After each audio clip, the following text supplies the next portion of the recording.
Three, two, one.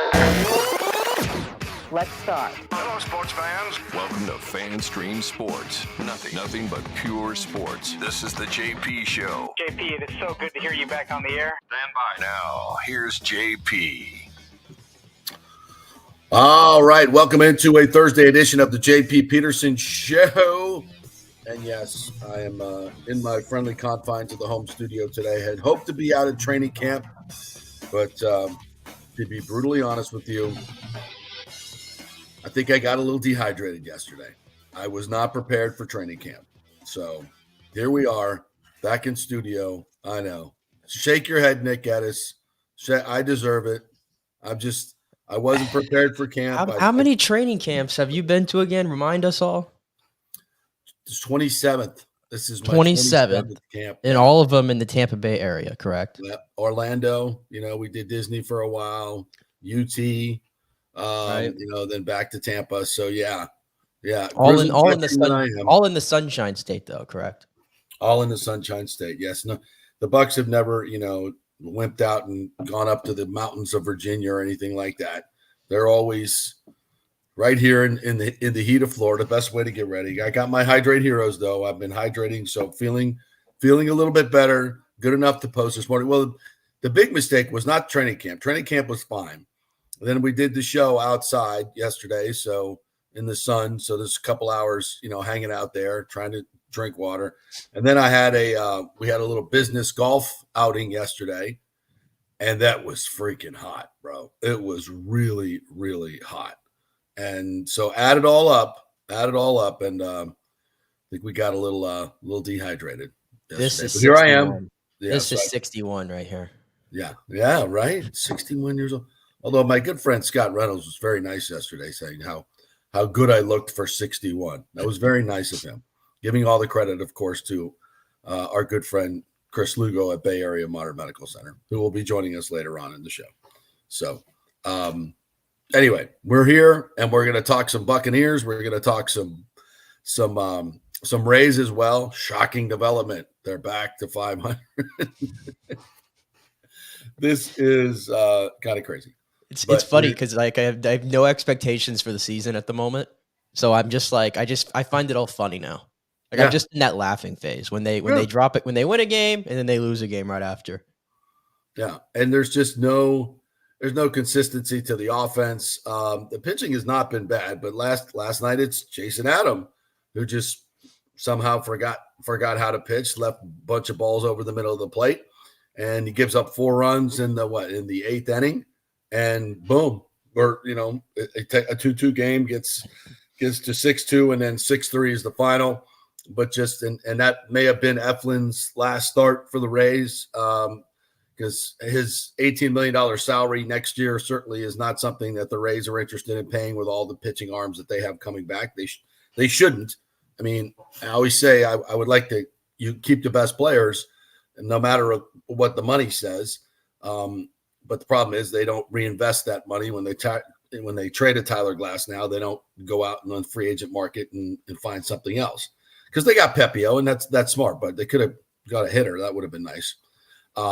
But so, yeah, they may not pay him next year, but let's hope they reinvest that money into a hitter, because the pitching should be fine. But I would expect Eflin, I think that might have been his last start for the Rays, and he gets it. And as Kevin Cash said after the game, we got a few of those players right now, and I think they're handling it as well as they can. It's tough. It's tough when your name is constantly mentioned in trade rumors to go out there and focus in.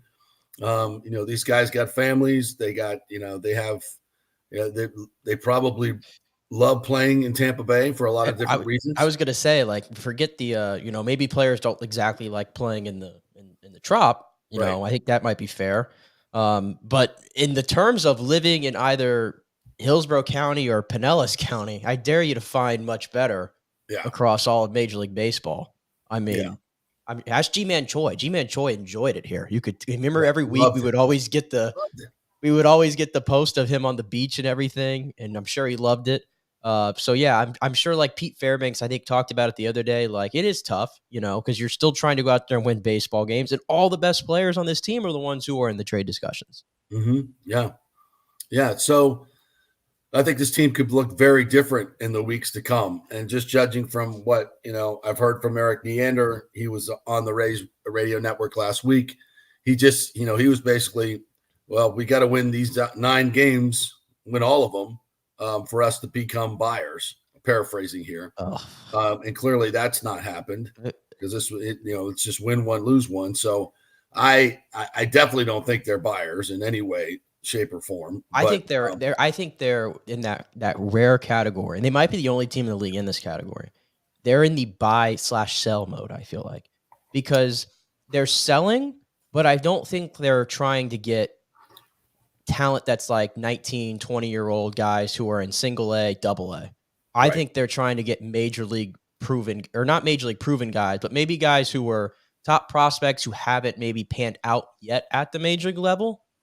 And they're going to try to get them in, but they're guys you can plug into your major league system right now. Kind of how they did with Isak Paredes, where he had a cup of coffee at the time, I think, with Detroit, hadn't panned out yet, and then they gave him the necessary playing time in Tampa, and then he turned into an all-star. I think that's why I say like they're kind of in that buy-sell mode, because I don't think they're just selling guys trying to get 19-year-old, single A guys.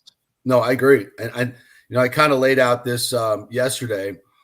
I'm very optimistic about the future of this team for a couple of reasons. I think that the Bally's thing is hopefully close to being settled, and that's going to give some. And this is from a very, very good source, and that will give some clarity to Stu Sternberg in terms of the sales opportunities that he has, because he will finally get a number for what Bally's is going to pay him they think they have probably 4 or 5 years left on that contract. They could get out of that contract. They could, there's the Panthers have gone a certain way with Bally's. They've now given their rights to Scripps TV, and they're going to actually do their games over the air, like free broadcast TV, like back in the old days. Yeah. So, and they're also going to have a streaming service as well. So they're gonna hit it from a couple angles, which I think right now with cable and all those situations is a really, really good idea. And there's a Scripps station in the Tampa Bay area as well, channel 38, I believe it is, and maybe Hearst TV, which is MOR TV, who I work for. They've already made some overtures to the Lightning about putting their games on over the air. I was going to say, because you brought this up here, and I remember it came across my timeline this morning. Ed Encina had wrote something for the Times about there's still uncertainty of where the Lightning's home games are going to be broadcasted next year because of this whole thing with Bally's and the Diamond Sports Group. So I have to think that obviously would eventually get down to the Rays too after this season. Well, how many Rays fans out there would love to have their games on a over-the-air station in Tampa? That means those over-the-air stations, the independent stations, the network affiliates, Fox 13, News Channel 8, but also Channel 38, which is a Scripps station. I think it's Ion TV, MOR TV, which they have different syndications that they work with. They're a Hearst-owned station. So any one of these what we call must carry on every cable system. So if they do a deal, then they're going to be on every cable system, whether you have, Spectrum, Infinity, whatever, YouTube TV, the local channels are all carried there. So that would take care of a lot, because, a lot of Rays fans are very frustrated that they can't get the games. And they've lost probably a ton of viewership not being able to get the games. And the Lightning, may be headed or dealing very much with the same thing. So what the Panthers have done is really good. And I think the Golden Knights did this as well. So having an over-the-air carrier, a cable partner as well, and a streaming partner, so they can hit it from all different spots and make money on all three. So I think that clarity with Bally's and the Rays will help if they're help produce a sale. This is what I've been told, that's one of the big hangups, is they don't know what that local TV revenue is going to be. And when there's some clarity to that could lead to a sale, which could lead to new ownership that would spend much more money on players, get to an average payroll. You have a great pitching staff. You have the with the guys coming back next year and this year, Shane McClanahan and Springs and Rasmussen and all those guys. Rasmussen just hit 99 the other day in his comeback. So you've got, and then you can sell some of these older players you have now, a Rosarena, Eflin, Yandy Diaz, and get what you're talking about, another Itzhak Paredes type player that's been blocked and is ready to make a jump to the major leagues and be productive. Now, if they could go find two more of those guys, and hopefully one of them is a catcher, then look at this team next year quickly. If you had new ownership willing to spend and go get a couple of decent free agent hitters, you pick up 2 or 3 good young players that could be productive offensively. You have 3 really good players on the way from the minors. Yeah. I mean, suddenly, and this pitching staff, suddenly the Rays are loaded. First things first. I mean, I think Ben Rortvedt, because you mentioned they need a catcher. I think Ben Rortvedt has earned a spot on the team. I don't know if he's an everyday guy, but I think he's overexceeded our expectations. He's just not good enough defensively. I think that's why he can't be an everyday guy. So they got to get somebody else. Because Alec Jackson, this is what I was going to point out today. I mean, I went ahead and looked at the Rays. I wanted to see where everybody is because I have not been stat watching as much this year as I typically do with this team. Nicky numbers. Nicky numbers. But I did this last night, and it updated this morning after last night's game. I knew Alex Jackson has been bad at the plate. Okay, we all could tell. I did not realize that his OPS plus is 0. So I don't even think the MLB recognizes him as a player if it's 0.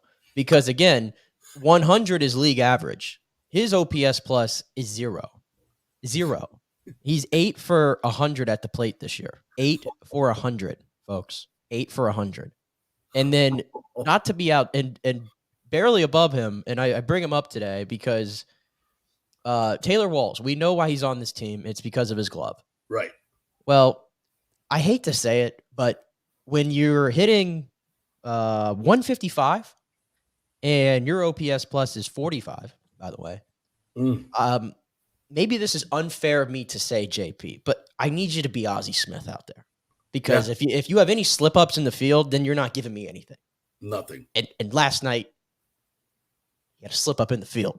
Yeah. And I'm like coming unglued here because, again, when you're hitting 150, if you make a defensive lapse that, costs you the game, and I won't say that cost the game, but it was part of the unraveling. Right. Yeah. And you're hitting 150, that's not acceptable. It's not great. It's not great, Taylor Walls. And then the other one that I can't figure out, JP, and then I'm only focusing on these 3 players. And you're only as strong as your weakest link, by the way. And these 3 players are getting a lot of playing time. So I'm just bringing them up right here for this lineup that is so all over the place right now. Johnny DeLuca. Johnny DeLuca has had 178 at-bats going back to that first weekend of May against New York where we were all loved Johnny DeLuca. Oh, yeah. Seems like forever ago. Johnny DeLuca is hitting 168, and the OPS plus is 49. Okay, so I have 3 players right there. I have 3 players who are getting, semi-respectable playing time right now on this team, whose OPS plus are all under 50, and they're all hitting 168 or worse. And Johnny DeLuca, by the way, how has he been allowed to continue to stay up here for we're pushing 3 months doing that? I don't know. There's nobody else in the minors we can give a shot to, see what's going on here. I don't know. It just seems like we're just willingly. Is that part of the, listen, you got Pepio back in the Glass Now trade. He's looked fantastic. All right. So already that trade looks pretty good. You don't have to play Johnny DeLuca to make it look better. You don't have to. At this point, he needs to go back to the minors. But I don't know if he has options. I don't know of any of that stuff. But he doesn't need to be playing as much as he's playing. No, and part of it probably because I mentioned, don't we have anybody in Durham? I know part of it maybe is because he's an outfielder. And I don't know if the Rays have the best outfield options down there in the minors currently. But I'm just saying, it's never great when you have 3 guys on your roster who are giving you that at the plate. Oh, and then throw in Josh Lowe, who's supposed to be one of your better players too, is flirting with the Mendoza line so far this season. I mean, I think in general about this lineup, we just feel like outside of these little spurts, and you saw that against the Yankees where they explode for 9 home runs, they're just what they are. They're very inconsistent, and the team is I need to go get the number. I'm going to try to find this today or tomorrow. The record for a season of how many times a team flips to 500 and then like flips above it and then flips right back. Like how many times throughout a season, if you know what I'm saying, have you been at 500? I feel like I heard it on the Bally broadcast 24. The other game. 24 right? Times. I got to figure out what the record is. It's astounding. Right. They're 500 and it doesn't matter where they play. They're 27 and 27 at home. They're 24 and 24 on the road. When they play teams that are greater than 500, they're only 2 games under. It doesn't matter who they play. It doesn't matter where they play. They will find a way to be average. They are the most league average team you could possibly get. And we just have to accept that at this point. Yeah. Yeah. And they're not going anywhere. That's why any type of talk about, and I see this in a lot of different social media places, Rays fans are like, we're still 4.5 out. We're only 4.5 out of the wild card. I'm like, but look at all the teams around you and in front of you. And what are you going to do when you get there? Even if you make that run, I just don't see it. We'll do a third straight postseason of scoring a run. Yes. Yeah. I mean, we're to the point now where we're looking to the future. And that's why, I keep talking about this scenario. And I think it's very doable for this team and this franchise. And man, would it be a breath of fresh air, them, moving into a new stadium. Yeah. And by the way, to some people out there, and I don't know if it's a lot, but I think it's worth saying for a lot of fans who, and I know we've said this before too, like sometimes we hate when like you have some of your popular players and, they trade, but also realize that in the history of this team, this current player we've had, the Brandon Laus, the Yandy Diaz, the Randy Rosarenas, this is like the longest time we ever had like a certain core of players. Right. But we've acknowledged this is as far as they can go. They've taken it as far as they can go. They need a retool. And listen, if the Tampa Bay Lightning can make the move they made this offseason, okay, making everybody uncomfortable, then the Rays can get uncomfortable and part ways with a quote-unquote star player who is a face of a franchise type guy. This is business at the end of the day. Absolutely. So we're going to, and by the way, we're going to get to all the Bucks talk here in just a little bit. We're going to listen to the Mike Evans interview from yesterday, which I thought was really, really good. Antoine Winfield Jr. I did a lot of my observations from camp yesterday on the show, but we'll definitely get into those as well. Matt Matera is going to join us at 11:15 from the Pewter Report. He's out there today since I could not post. So we're going to use his eyes to get some thoughts on what's going on there today. A much younger man than me. Much younger eyes. I can get 2 practices in a row.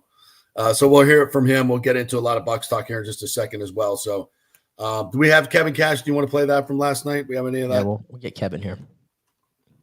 All right, we'll start with the bottom of the 8th with Jason Adam there. Obviously started with the walk with Springer and then the 4 runs scored, some errors. Just what was your perspective on that inning and how it snowballed? Yeah, I mean, look, they put together some big at-bats.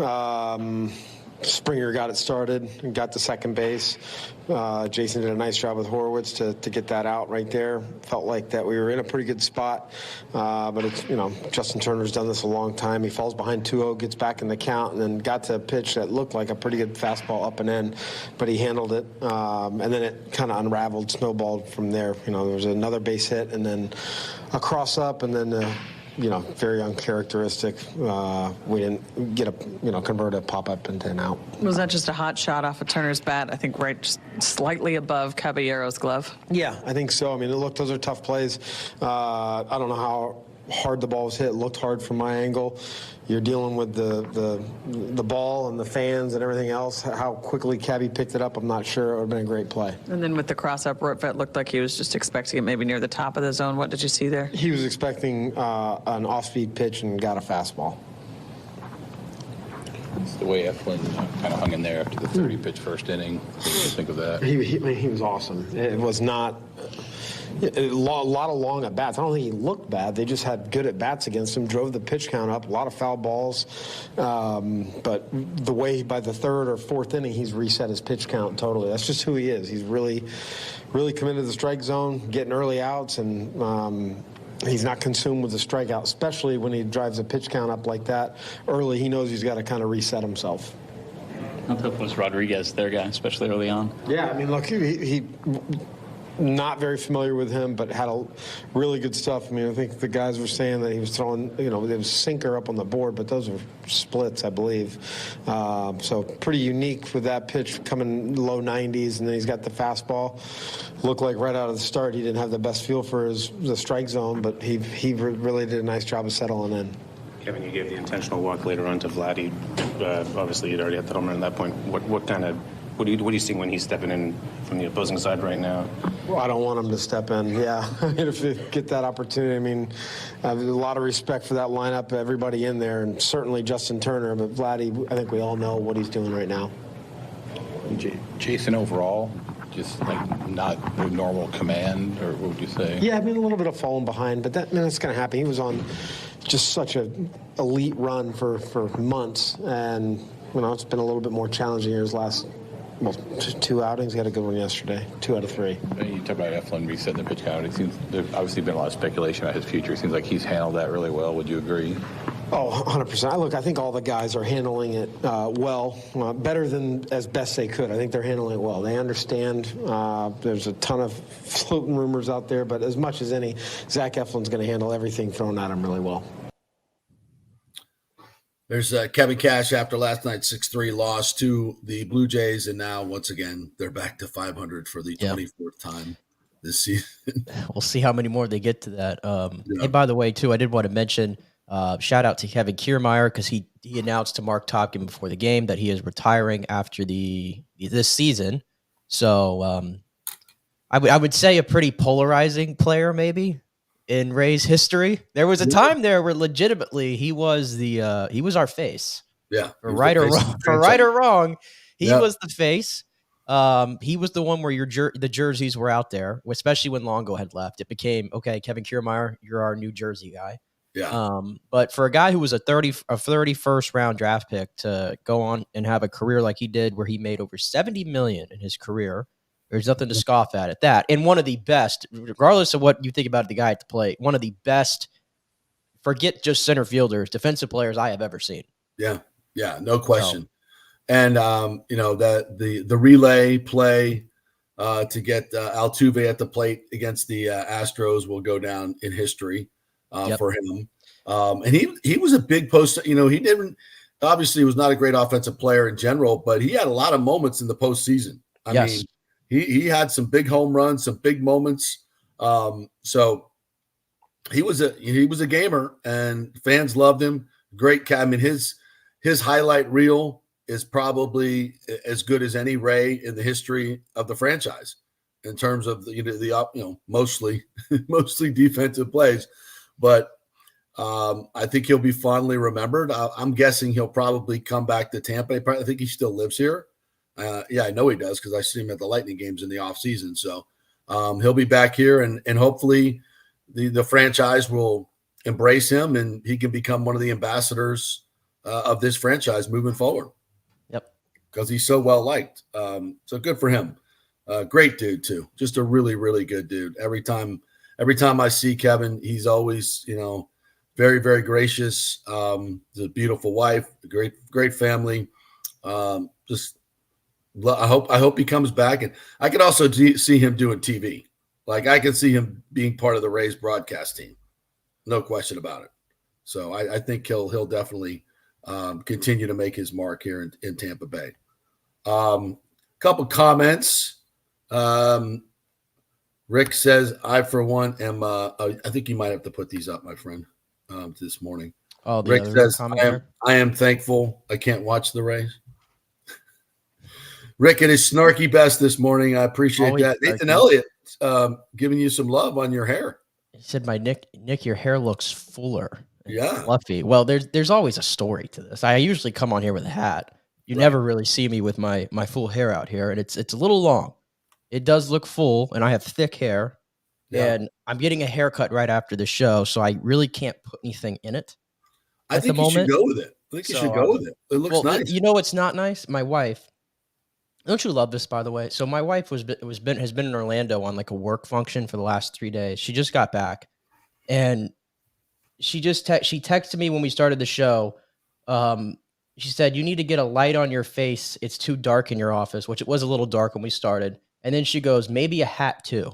It looks bad." Wow. Wow. Chewing my hair right there. Wow. Just straight up telling me it looks bad. I think you look great. I think it looks good. I think it looks a little dangerous. Maybe that's it. You look too good. She wants. I think she wants you. You're looking too good today. She's feeling a little threatened. I think that might be it. One can only hope. One can only hope. But the lighting is much better today. I will commend her on that. Yes, the lighting is definitely much better today. Let's see here. James said, not really fond of the Rays here. Such a lousy team the Rays are. Trade them all. Get rid of this terrible culture. Yeah, I went on a little rant the other day. I don't know if you were on about the culture of this team after they.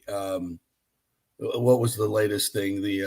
Nobody covering second base on Soto's double. I think this was on Monday or whatever. There was all the controversy about Siri and with his 35-second home run trots, which of course Soto answered with a 37-second home run trot. And Michael Kay of the Yankees went after Siri.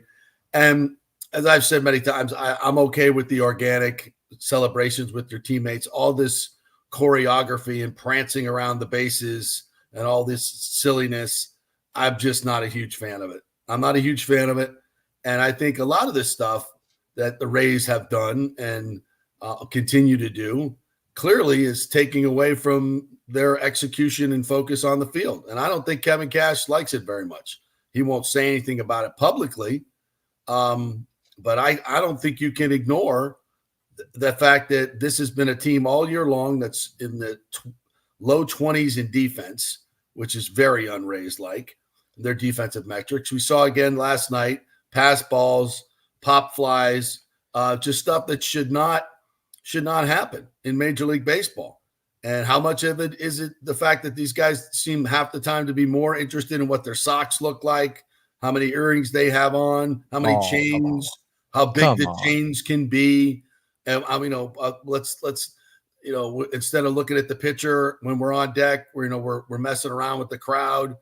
I mean, I know I sound like the old guy shouting in the clouds again, but there's time for focus.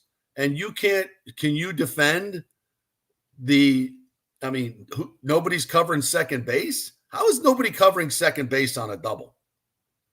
How is that? Because we all thought it was a home run. Soto thought it was a home run. I mean, I can almost, I won't say I can live with the inconsistent hitting, but like I've seen it before with Rays teams. So like I'm almost immune to it. But what I'm not used to, and I think what we're all not used to is just the lapses. Right.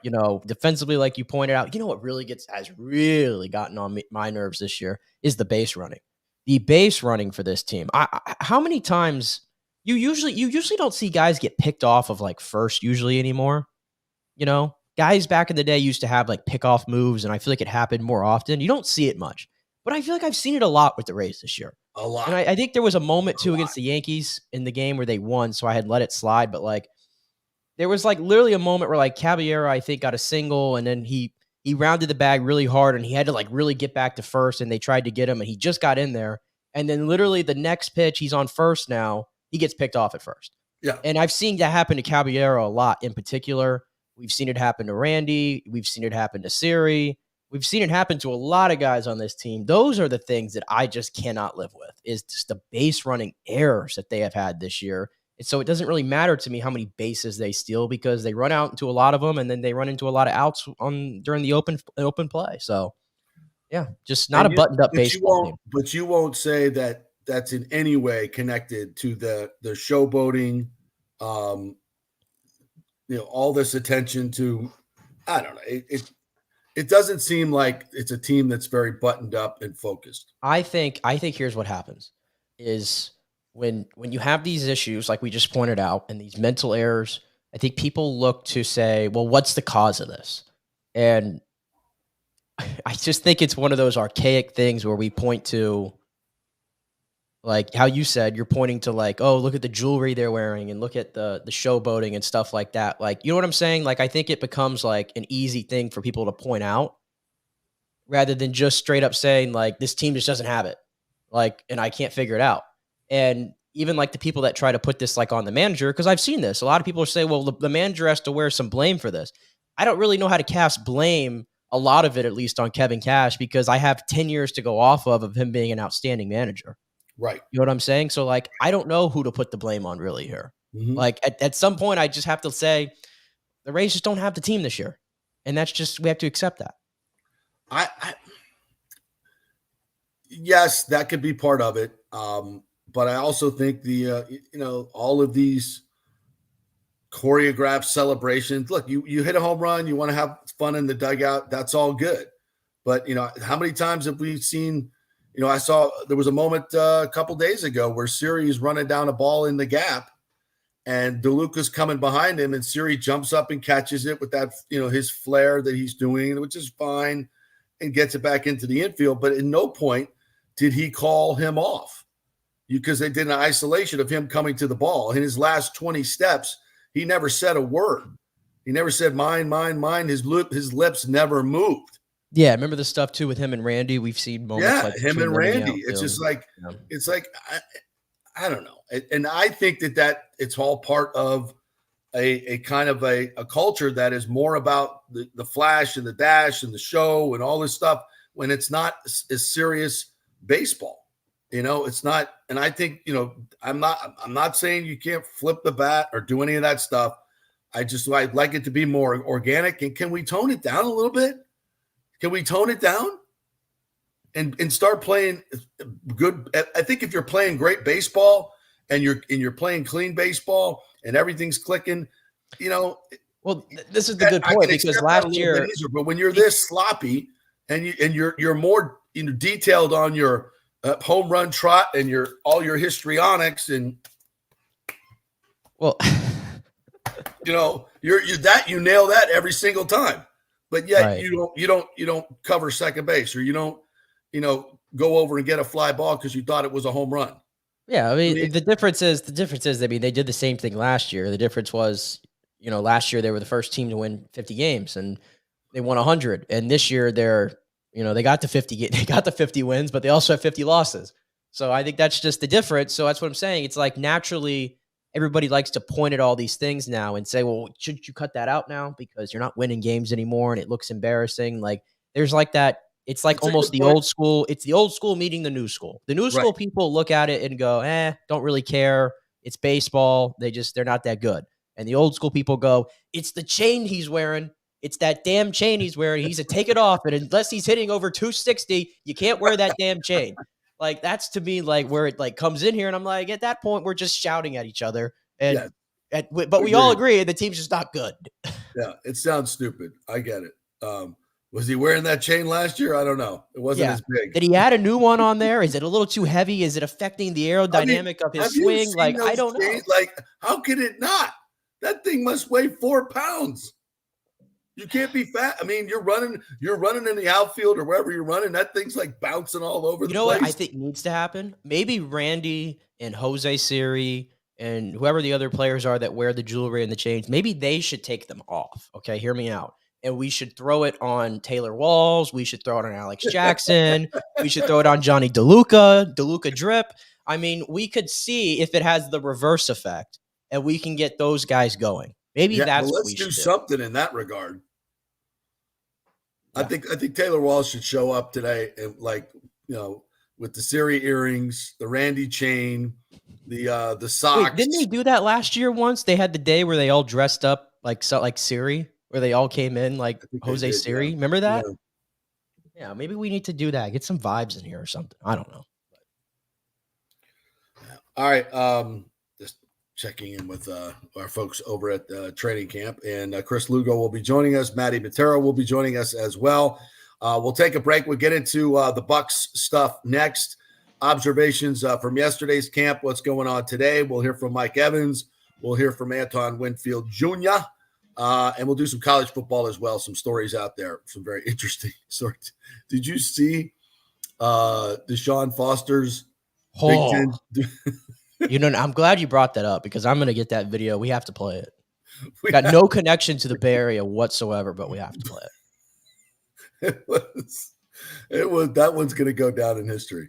Not his finest hour. So quick break. Our thanks to the Chiefs Law Group, JEEVESLawgroup.com, Bay Area Modern Medical Center, Italiano Insurance, and the Golden Diamond Source. We will hear from Chris Lugo a little bit later on the show, talk some testosterone and what's going on there. And if you have any health or fitness questions, anything like that, pop them up in the comments and we will ask Chris Lugo when he joins us. So quick break, back in 3. Stay with us. Get ready to dazzle this summer with the largest jewelry collection at the Golden Diamond Source. Feel the heat of July with the fiery brilliance of ruby. That's July's birthstone, ruby. Well, that's my birthstone. I'll take one.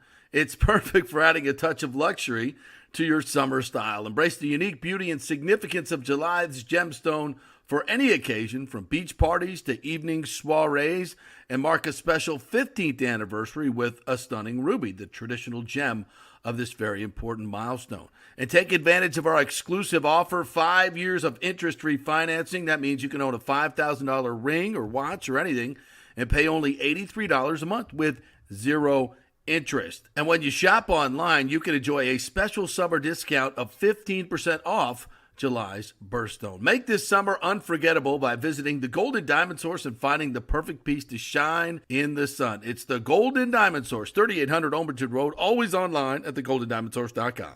As we head into summer and hurricane season, you must make sure that your home is fully insured. Over 40% of people in Florida are not fully insured because property rates have gone up lately. Your home is worth more, so it needs to be insured. Call the great folks at Italiano Insurance, 813-877-7799 to make sure you're fully insured. And also, you might just save some money. There are new companies coming into the state all the time. In fact, we just shopped our homeowners insurance, and I'm telling you, folks, we saved over $550 because Charity, the great customer service at Italiano Insurance, did all the work and found us a better company and a cheaper company. She'll do the same for you. 813-877-7799. Do something about these high rates. Shop them around. Could save you lots of money. It's Italiano Insurance. Been doing business here locally for over 60 years. 813-877-7799. Tell them JP sent you. Hey, Tampa Bay sports fans. This is two-time LPGA major champion Jane Geddes here. After winning the U.S. Open and 10 other LPGA events, I wanted to try something completely different. So I came right off the top turnbuckle and landed in the crazy world of WWE. And yes, you heard that right. That's WWE. Working for the Vince McMahon as the VP of Talent Relations for the company. Now, though, I want to work for you. Everything I've done in my life, I've done with incredible passion. And now I've turned my focus to leading the best real estate team in Tampa Bay, the Geddes Gordon Group with Keller Williams in South Tampa. If you're looking for a new home, an investment property, or looking to sell your current home, we will give you major championship level service. When you choose Geddes Gordon Group, you become part of our inner circle, like family. So if you're looking for a few golf tips or a golf course view, we're going to stripe it right down the fairway. Call me at 813-485-6808 or go to gettysgordongroup.com, or again, give me a ring at 813-485-6808. JP here for TryHydrateHeroes.com. That's our new website where you can get a free 3-pack of the great Hydrate Heroes electrolyte hydration drink, all for free. Just go to TryHydrateHeroes.com. We'll send you a 3-pack. While you're there, go ahead and buy the 30-pack for just $29.99. Special going on, less than $1 a serving. For all the good stuff, none of the bad stuff. Folks, a lot of these hydration drinks have tons of sugar, tons of calories. Hydrate Heroes, just 5 calories, and they have all the electrolytes in there, plus other stuff that's going to benefit you. A mushroom blend that will help with inflammation. So much other good stuff in there.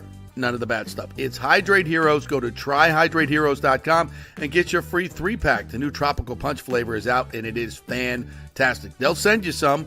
Just go to tryhydrateheroes.com, get all the information there, pick up a 30-pack as well. Tryhydrateheroes.com. All the good stuff, none of the bad stuff. JP here for Third Generation AC and Plumbing. And Third Generation really says it all, folks. The owner, my friend John Rodriguez, has been in the AC and plumbing business since 1995.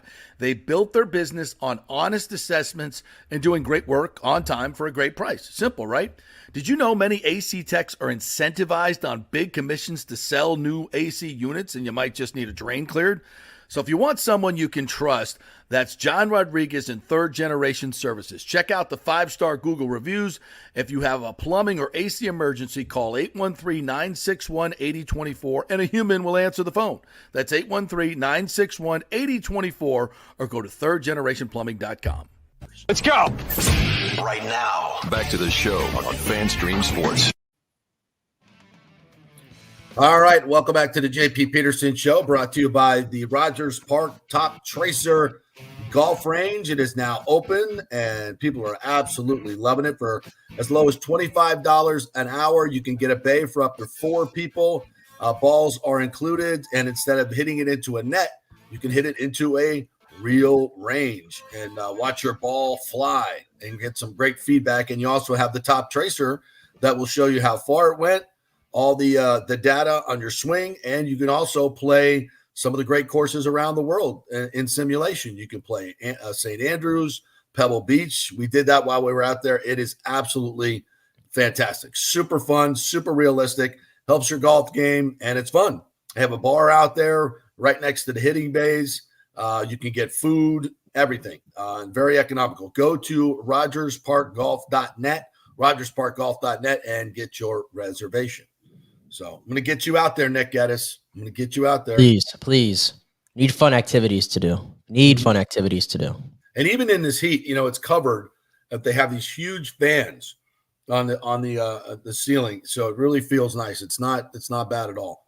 So especially at night, feels really, really good. So head on out there to Rogers Park. And I'm starting to see these pop up in other municipalities, but as far as I can tell, there's one over here in Orlando, and I think it's like $65 an hour. $65 an hour for their Top Tracer range. Only 25, 35, and 45 peak times at Rogers Park. But, happy hour times like that, you can get it for 35, 25. So it's really, really economical. Check it out.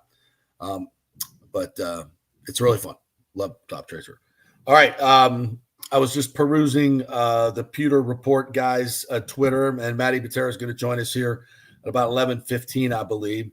And Baker Mayfield is having another red-hot day. Jalen McMillan just made a leaping catch in the end zone, according to the guys at Pewter Report. Mike Evans with a touchdown catch as well, and Baker's just putting on a show. He scrambled for a touchdown in the red zone area work. So just watching Baker yesterday, Nick, he is on point. And we were talking about this, just guys on the sideline, me and Scott and some of the other media guys, as he was just rip and throw after rip and throw.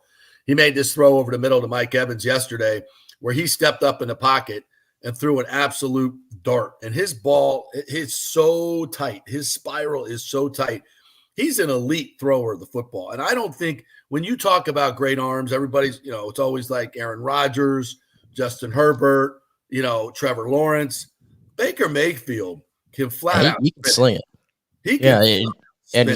And clearly he doesn't look like the prototypical quarterback doing it either. Right. So it makes it more impressive. So yeah, I mean, he's one of the things. I feel like we haven't talked a lot about Baker this offseason. No. And that's a good thing. The less we have to talk about our quarterback, I think the better.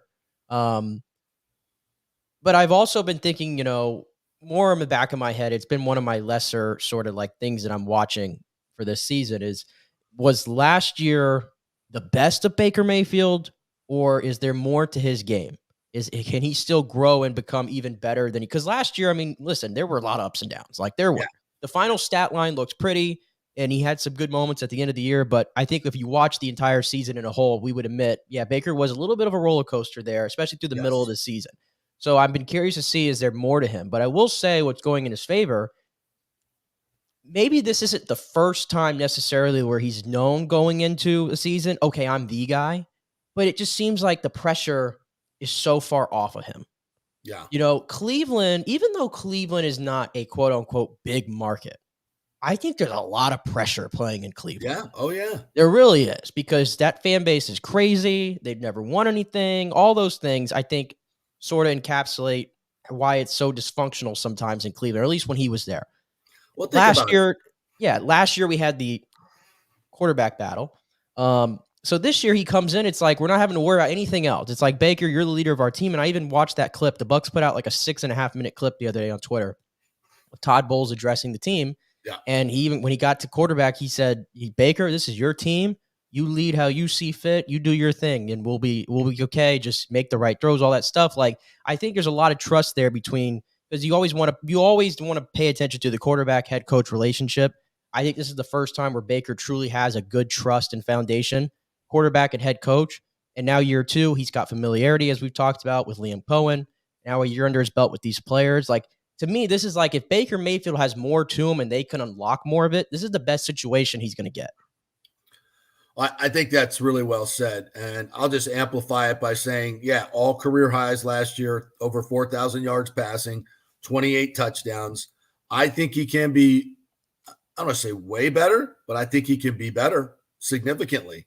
I think his over-unders on touchdown passes is 22.5 this year. I'm going way over on that. He stays healthy. 28 last year. Yeah. I know. I saw that number. I was like, wow, I thought that was a low number. I may be misremembering it, but I think it was 22.5.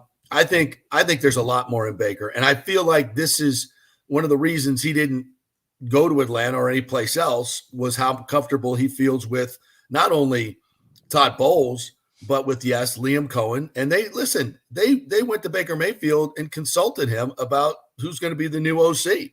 Right. And guess what? It ended up being a guy that he's worked with in the past. Hey, they even showed confidence in him. This is so minor, but I'm just going to point it out. They showed confidence in him. Like, we always look at this time of the year of who's going to be on those 4 corner murals at Raymond James Stadium. And, Mike's on one. I think Winfield's on one, maybe Levante. And then they threw Baker on there. I mean, there's some other players that are more maybe better at their respective positions, longer tenured players, but they threw Baker up there. I think this is Baker's team. I won't even say it's starting to become. It is Baker's team. Yeah. And the transition of how you're going to replace the greatest of all time, I think, has gone much better than we ever could have thought. And you're just hoping that we get, for the next 3 years, or hopefully even longer, that this can be the guy for the long term. Well, it was late in the season last year. I forget which game it was. But I'm in the locker room. It was after a win, and Baker played well. And I think it might have been the Falcons game. Where they come from behind, the big third down throw to Godwin.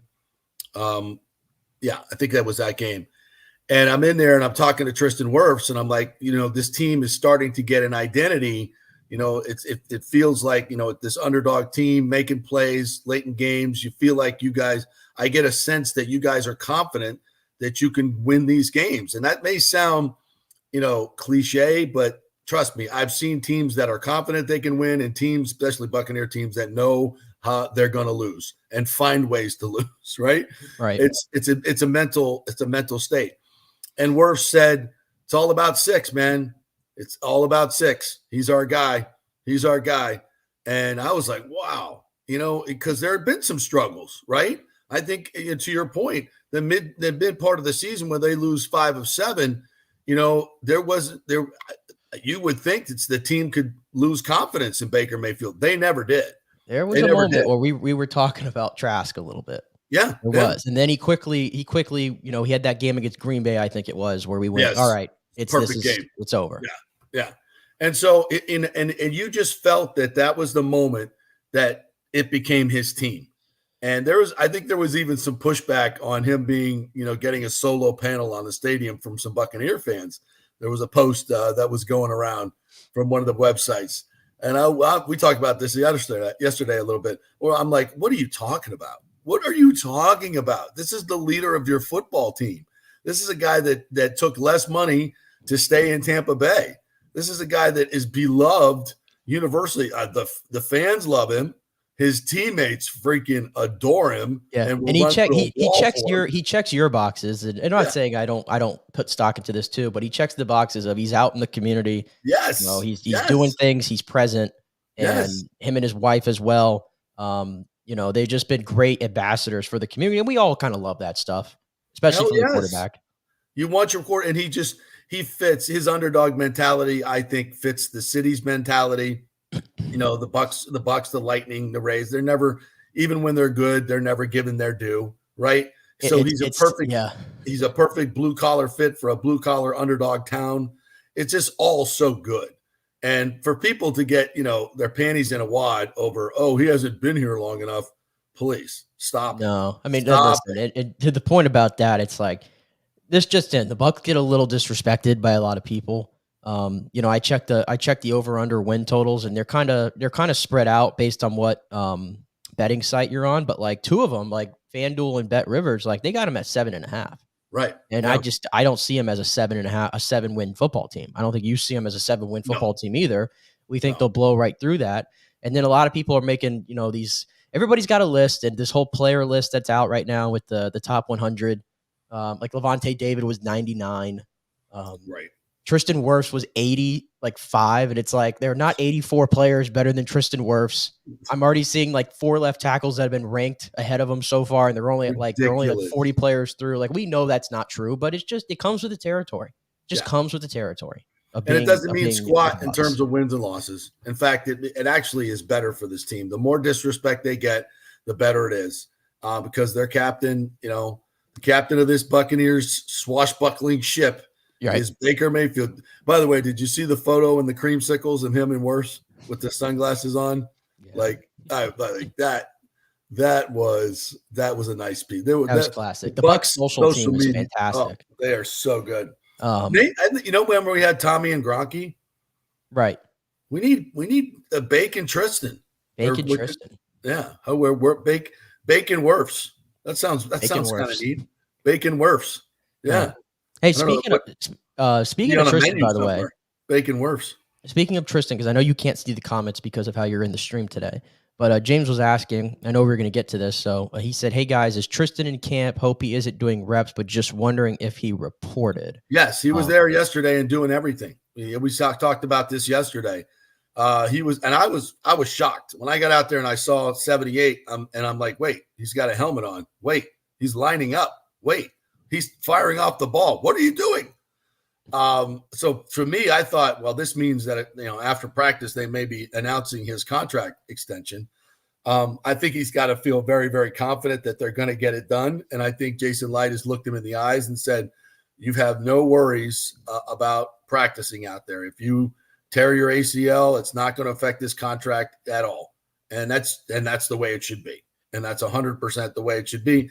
But also, this speaks volumes. I mean, I keep trying to tell everybody that will listen how together this football team is, how these are these kumbaya moments that you see all the freaking time with this team. They love each other. They hang out. And folks, I've covered a lot of championship teams and I've covered a lot of bad teams. And one of the most consistent things you see from championship teams is they truly do like each other. There is no animosity. There's no jealousies. They have great leadership, and the leadership is selfless. And you see these guys hanging out, with their two, Wirfs and Bake with their 2 little babies. I mean, it's like ridiculous how together this football team is. And, I'm telling you, the subtraction of Devin White and Carlton Davis and Ryan Neal, not that Carlton or Ryan Neal were bad guys, but Devin White was a distraction. He was not part of the team. He wasn't that same mentality that everybody else. He played for himself. He played out of position. He tried to make splash plays. He wasn't, and it pissed off a lot of guys. And they don't have that distraction anymore. This is as together a football team as I've ever seen. And what says it more than Tristan Wirfs getting out there without a contract extension and working his ass off? And not just in individual drills, in team drills, and everything. And Todd Bowles says, yeah, he's full go. He's full go. And, he's making 18 million there this year. I get it. It's not like, he's not playing. He's playing for pennies. But I look at Hassan Reddick. Look at Jordan Love. Look at all around Trent the Williams. NFL, right? Tua. I mean, all these. There's distractions at every training camp except this one, and that means something to me. That really does that mean they're going to win the Super Bowl? No, but I still think they're one of, I say 8 to 10 teams every year have a legitimate chance to win the Super Bowl, and I think the Bucs are one of them. I think they're one of them. Yeah. And about Tristan, like, I think the whole conversation about his contract, it's one of the more, like, I just have, like, I think I was asked about this somewhere else, and I'm like, I have no worries about it. I have none. Like, it's not even really on my radar. Like, cause I just know it's going to get done. I mean, Jason Licht has proven that if he drafts you and you perform well, and clearly if you perform at an all-pro level like Tristan Wirfs, he's going to reward you, probably make him the highest paid left tackle in football, to be honest with you. So I just have no problem with it. I have no issues with any of this. If he didn't show up yesterday, I wouldn't be coming here telling you, "Oh, Tristan Wirfs is such a bad teammate. I can't believe he's not." I don't really think it mattered one bit if he was out there, if he's not out there. I think it matters that he's playing. I think it's a tremendous example of what this team is all about. I think it really, really matters, and I think that's why he did it. I think it's why he's doing it, because to the point about distraction. I mean, I wouldn't even call this a distraction because it's so I don't think he's going to be around much longer anyway. It's the whole Randy Gregory thing, which is it's all weird. But I mean, I watched Todd. Coach Bowles said, and I think he said it today, no more questions on Randy Gregory. I'm done talking about it. I said eventually, he answered one question. We're done on this show talking about Randy Gregory. Right. He said he's like, yeah, he was like, I'm going to talk about who's here, not who's not here, and we'll deal with it internally. Then he got asked another question. He's like, I have no more speculation on Randy. Then he was asked another question. I have no speculation on Randy. Then he was asked another question, and then he said, I'm done with the Gregory questions. It's over. Randy Gregory's not going to be on this football team much longer. I think that's abundantly clear. Yeah, and for people that are like, oh, then they wasted their time and their money on it. No. They came into this completely wide-eyed open. They knew exactly what was going on. And their thought was, hey, if this guy gets his lawsuit settled with the NFL, if he gets in the right headspace and embraces the culture around him, this team culture, there's a chance that the light might go on and we could get another, couple of years out of this guy, kind of like a JPP. Now, I don't want to compare them in that way, except the fact that they're both older edge rushers. And he could bring, if he's in the right headspace, a little something that they don't have: length coming off the edge, speed, athleticism. He's a prototypical edge rusher. We really don't have that right now. So it was a listen, if it works, great. If it doesn't, fine. We just cut him and move on. We're not holding a place for him. We're not counting on him to give us 15 sacks this year. We're not counting on him to be a starter. It was always going to be a plus thing. If it works, great. If it doesn't, bye-bye.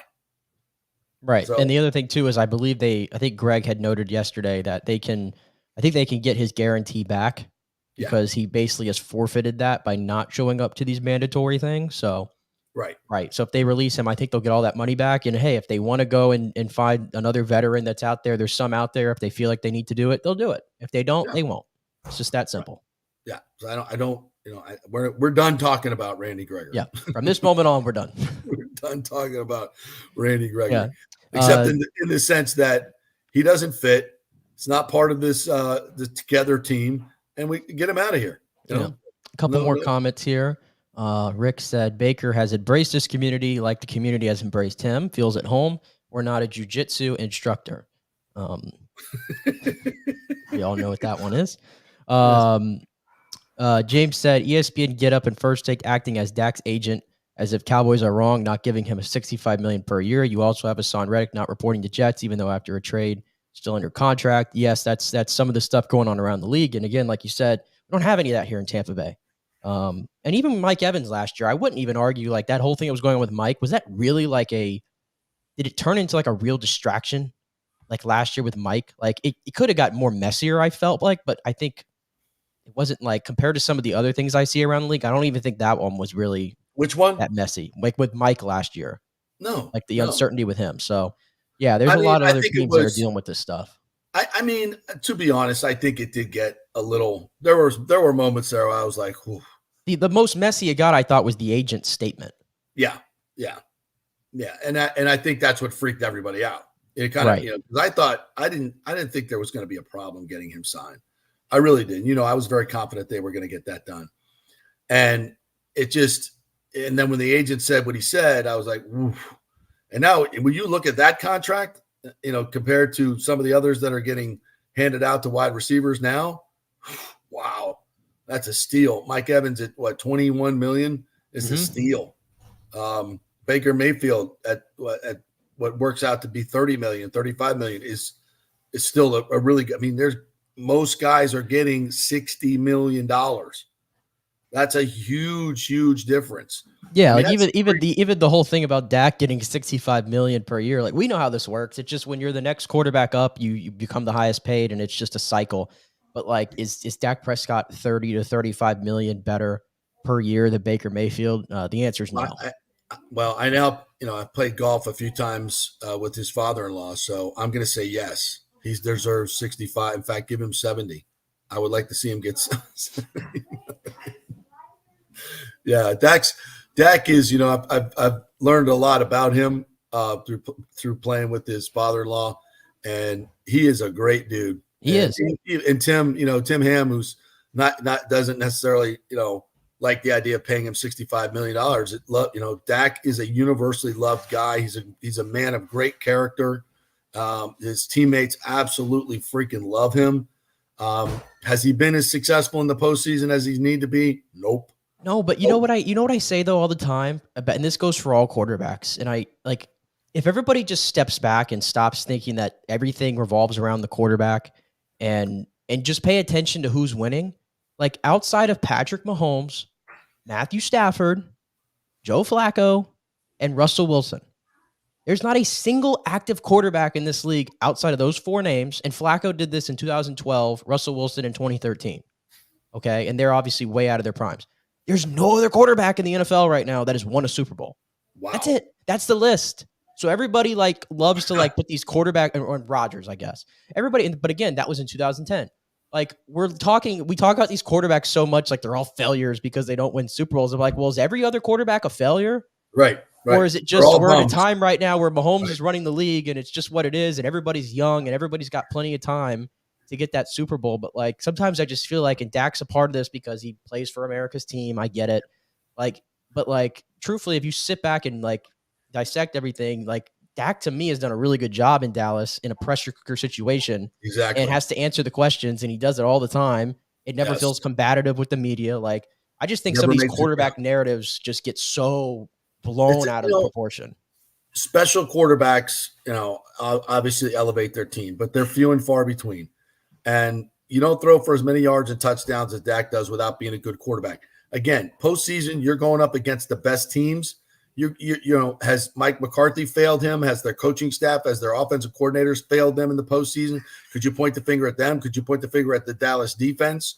Could you point the finger at a lot of different people? But the quarterback is always going to be the polarizing figure. And it takes a lot. Look at Pat Mahomes. They won a Super Bowl last year. Their offense was not that good for most of the season. No, they really reinvented themselves last year. It was all defense that got them there. They won that. That was a defensive Super Bowl that they won last year. And did Mahomes make some key plays in playoff games? Yes, he did. Yeah. Yes, he did. And that's where the difference lies most times. But just because you're not Patrick Mahomes doesn't mean you're not a good quarterback. I mean, it's just, you got Baker Mayfield's a perfect example of that. Matthew Stafford is a good example of that. Did he suck? Was it all his fault in Detroit all those years? No, he wasn't the problem. Even though people would, Matthew Stafford can't get over the hump. Well, put him with a good coach in a good team situation with some weapons around him. Look what happened. Listen, this is a you've covered this game a long time. It's contrary to what people think. You can't just snap your fingers and you win a Super Bowl. It's very hard to do. And so don't let what Mahomes and the Chiefs are doing sort of tell you, well, they keep doing it, so why can't these other guys do it? It's just not that simple. It's not that simple. No. But I will say this. You pay Dak $70 million, it's going to hurt the team in terms of other players. And even the Packers now, for what they're going to give Jordan Love, it seems like it's a little early for that because they're still ascending and they have such a young roster, and now the quarterback's going to tie up a lot of that, and then it creates a scenario where it's like, okay, well, now you need to win now because the Jordan Love thing is insane. I cannot giving him $50 million a year and a long-term extension after having one good half a season. That's insane to me. And I know the Packers are in a tough situation because you either pay him or you go start again. And you've invested a lot into him. But so that's a tough situation to be in right now if you're the Packers. I don't think he's going to be that transcendent guy, that Aaron Rodgers, Patrick Mahomes guy. I don't think he's going to be that. But he's, he had a good run. We'll see, but I think it's a little early to be anointing him as the third best quarterback in the league. I agree. So, all right, let's take another break. Matt Matera is going to join us. Chris Lugo is going to join us as well. If you have any questions for the doc, any health-related questions, anything about getting dehydrated at training camp and golf, so I'll have some questions for him. Put them up in the comments, and we'll hit him with that when he jumps on. Bay Area Modern Medical Center, BAMMC.com. Also, the great folks at the Geddes Gordon Group. We got to get Jane on again. We'll get your Auntie Jane on here soon. They're back from Wimbledon, right? So if you're looking for real estate, as we have said many, many times, don't wait till the interest rates go down because that's when the prices are going to spike again and there will be no inventory. So if you're looking for a home, yes, interest rates are a little bit higher now, but you can refinance later. Get the home you want now and at the price you want. And that's with the Geddes Gordon Group. So go to GettysGordonGroup.com and they will help you out. All right, back in 3. Stay with us.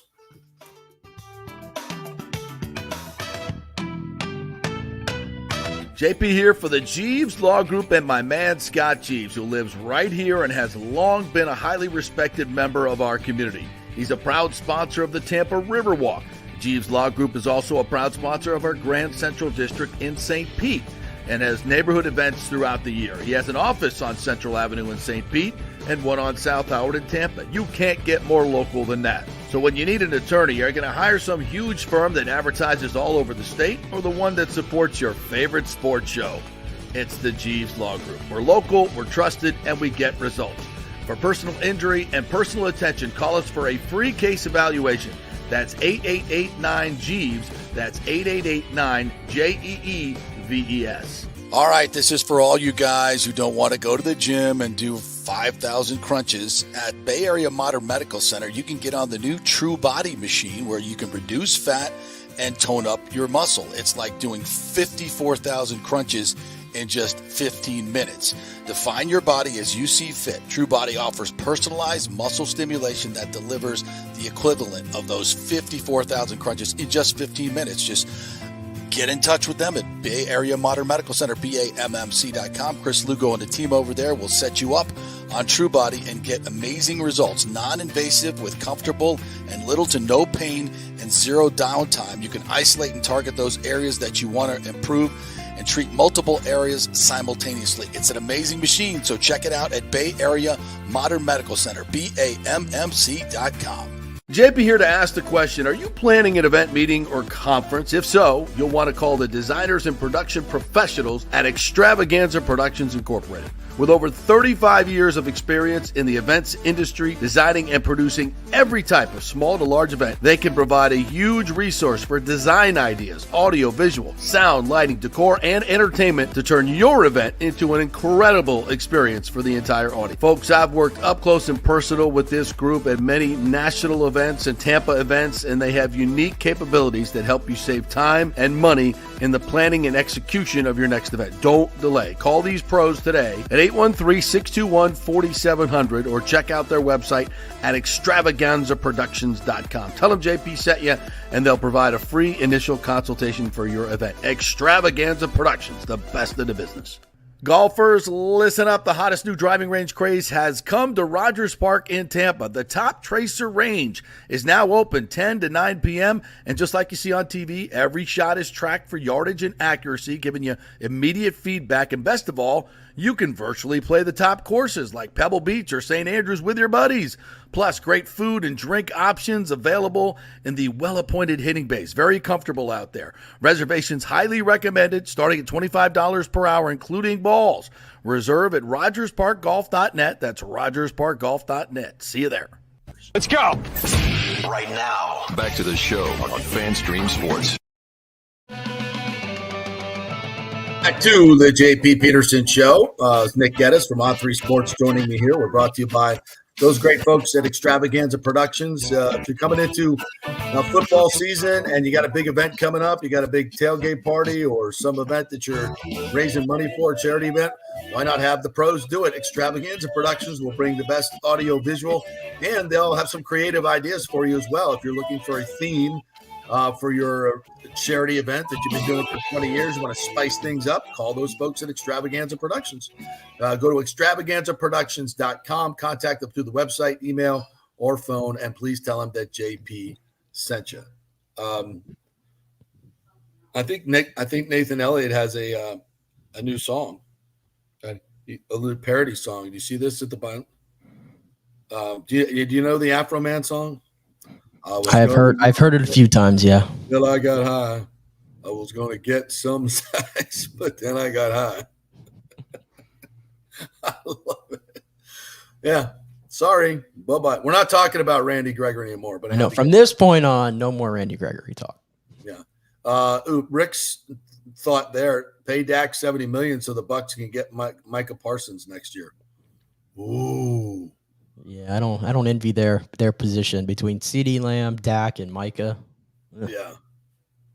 Hey, not enough candy to go around for those guys. How would you like to see Micah Parsons in a Bucs uniform? Woo! Opposite Yaya Diaby. I mean, hell, the Bucs are probably a stud pass rusher, and I mean a true number one pass rusher away, clearly, from being like in that like immediate Super Bowl bubble of like those few teams. Yeah, I think, I said there's 8 to 10 teams that can win it. So I would say tier 1, Chiefs, 49ers, if Ayuk plays. If he doesn't play or he gets traded, that's a big hit. That's a big hit to the 49ers. I think this is the last year for San Francisco because they got to start paying Purdy. They're getting a little older. I think this is their window is this year. So I would say I'm still putting the Bills have lost some things. The Bills have lost some things, but I think with Josh Allen, I'm still going to put them on the bottom part of that tier 1. They're always going to be there. Yeah. Cincinnati's sort of that, like we all believe they have the talent. We're just, you got to have some concern about Joe Burrow now with all the injuries.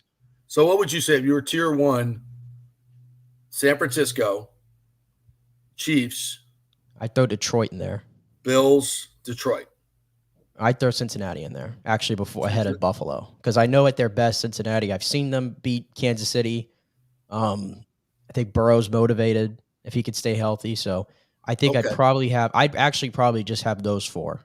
I'd put Buffalo in my second tier. Okay, so you put the Bills in tier 2 with – you put the Dolphins in there? No. I don't. No, I don't trust them. Don't trust them. I don't trust them either. I'm with you on that. And what we don't know what's going on with Tua. So tier 2, trying to think. I wouldn't put Dallas in there. I've lost kind of. I don't think Dallas is in there. I don't know. Are they in tier 2 with the Bucs?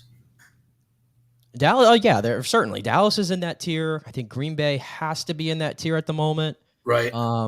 In the AFC, it's a little more difficult. Like I love the Browns roster. Don't love quarterback. Yeah. Do not love quarterback with Deshaun Watson. And then Houston has all the buzz right now.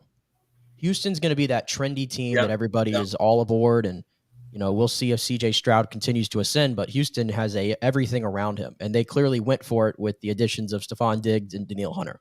Yeah, they're loaded. They're loaded. They're loaded. So and Philly's another one. Philly's another one that sort of feels like they're hanging on by a thread right now. Although they recommitted with Saquon and all that. Yeah, the Jalen Hurts yeah, is just weird. The Rams, the Rams are stuff going on sneaky there. good. I feel like because Stafford is just getting better with age. Yeah. And Cooper Kupp, if he could be healthy, him and Puka Nacua find a better wide receiver duo than that one. So the Yeah. Rams are kind of in there. There's a lot of those fringe teams, but I think the only 4 teams, like those first 4 we said, I think are clearly the most complete teams in the league. The other ones, all I have some questions about. Yeah. All right. You want to put a little Mike Evans up? We'll listen to that for a second here. Yeah. Mike Evans from yesterday entering his 13th season? No, 11th. This is year 11 for Mike, if you can believe it. Yeah. He's in great shape. Mike, I know you always keep yourself in great shape. Look like you're in great shape now, but day one, come out here and make so many plays right off the bat. Does that show some of the chemistry you and Bake had over the last year? Yep. It's hard, though. It's hard. It's hot every year. I mean, it's hard to get used to it first day. But it's just a little carryover from OTAs and last season. We saw during the offseason there's some social posts of you working out, a lot of conditioning. What went down for you this offseason? I had a great off season. I usually always have a great off season. I get to spend time with my family, relax, recover, and just do things I like to do. And that's work and just hang out with my family, play video games, go to the movies, do all that fun stuff. And I got it out the way, and I'm ready to work. There were so many people outside this organization didn't believe that you guys had the ability to make the playoffs last year. Obviously, you proved them wrong. How different it is going in this year than it was last year? You know, the fact that Baker's settled. Yeah, I mean, just last year I knew. I mean, we heard all the talk about us being. We lost Tom. We're going to be trash and things like that. But we knew the caliber of players that we had. And this year we're going to be better. I feel like, I mean, it's already showing. I know it's just day one, but OTAs, it was different than it was the year before. Like, we know Baker's going to be the guy. Last year we didn't know that preparing. So it's a lot more continuity and just learn a new offense and we'll be good. So the goal is to win this division again, is to win the Super Bowl. Yeah, I mean, you start with the division, but everybody's goal is to win the Super Bowl. First impressions, Liam Cohn. I like him. You know, I talked to him even before I resigned, and that's another reason why I wanted to sign back, because he had all these plans to continue to give me the ball, and I love to hear that. That just makes me happy. So, yeah, I like him a lot. Philosophy, Mike. Everything. I mean, just run the ball, pass the ball, be efficient, no turnovers. So that's pretty much every offensive coordinator. Nice play on the right sideline. I think Zion was in coverage. It was just a small window where only you can make it. Baker zipped it right in there. What does that say about Baker and your chemistry? And then even like the play of Zion for being right on your hip right there and making you force that. Yeah. Zion, that's my guy. Galveston, that's my guy. So we've been getting a lot of work his first 3 years now, and he's improving. And Baker has really good ball placement. And I was a third down play. He puts where only I could put it. So that's just our, repetition. Mike, the rest of the years, you've played a lot of split end, a lot of flanker. In this 3-by-1 set, you're going to be inside center, bunch formation. What is that going to do for your game, and what schematically do you like about Liam Cohen's offense? Because it's a little different than. Well, it's a lot more movement, so defenses can't just sit there and just know what we're doing. So it's going to be a lot of movement, a lot of eye candy, and that's going to help me and our team a lot. So I mean, yeah. Any concerns about Team USA basketball, Mike? No concerns. We got Bron James. We got a lot of other great players. We're going to ramp it up when it really counts. Mike, what do you think of the new college football video game? Have you played it yet? I played. We need. It's so hard. It's tough, really tough. But it's a great game. I'm happy they came back out with it. I see that they released my card so people can play with me, my Texas A&M player. So nice. That's cool. As a Johnny Manziel. Some contract negotiations issues last year. Have you spoke to Tristan at all? Obviously, he held in during OTAs, but was out here with his teammates, kind of following footsteps on what you did last year. Any conversations on that? I mean, I don't talk to him about his contract because I haven't really talked to him about that. I mean, we talk a lot, though. I've been knowing him for a while now. He's one of our best players, if not the best player we have. So we need him bad. So hopefully we get that right. How awesome was it kind of seeing him? I know maybe the plan might have just been to do some indies, and then obviously and he was out there the whole time. Yeah, he was here in OTAs, just working out and doing his thing, being in the building, showing face when he's under those, talks. A lot of players don't do that, especially in voluntary OTAs. So that just speaks to the level of character and the leader that he is. Yeah, I think I can't underscore that enough from Mike. We talked about it earlier in the show. It just Other players don't do other teams don't do this, folks. You don't see this. Mike did it last year, and now Tristan and Baker, everybody taking less money. I know I talk a lot about it, and you're going to hear me keep talking about it until, maybe it doesn't mean this team is perfect. It doesn't mean this perfect and there's not holes on this team. They need a better pass rush. The interior of the offensive line is still a question mark, although I freaking love Graham Barton. What I saw yesterday, that guy is a mountain of a man. He is a comfortable 315, which means he doesn't have a belly. He moves. His feet are almost as good as Tristan Wirfs, and that's saying something. He is elite, and I think he's going to be a consistent Pro Bowler for some time. Maybe not this year, but I think he's going to be one of the better centers in this league for a long time. I love this technique, the way he fires off the ball. I put some video up yesterday. I'll put some more up today. And I know he's not in pads, but it's so fluid. So, I love this team. I just love this team. All right, we'll take a break. Matt Matera has been out there all day long. He posted today at the hot training camp where I could not. So we're gonna use his eyes and ears as ours today, and we'll get some thoughts on what he saw out there at training camp today. Thanks to the great folks at Italiano Insurance. If your homeowner's insurance has gone up, please give them a call over there. Ask for my good friend Charity, who saved us $500 on homeowners insurance. Who's saving money on homeowners insurance? We did, thanks to Italiano. They did all the work. There's new companies coming in. They vet these companies, and they'll see if they can get you a better price. So Italiano Insurance, 813-877-7799. Back in 3. Stay with us. JP here for the Jeeves Law Group and my man Scott Jeeves, who lives right here and has long been a highly respected member of our community. He's a proud sponsor of the Tampa Riverwalk. Jeeves Law Group is also a proud sponsor of our Grand Central District in St. Pete and has neighborhood events throughout the year. He has an office on Central Avenue in St. Pete and one on South Howard in Tampa. You can't get more local than that. So when you need an attorney, you're going to hire some huge firm that advertises all over the state or the one that supports your favorite sports show. It's the Jeeves Law Group. We're local, we're trusted, and we get results.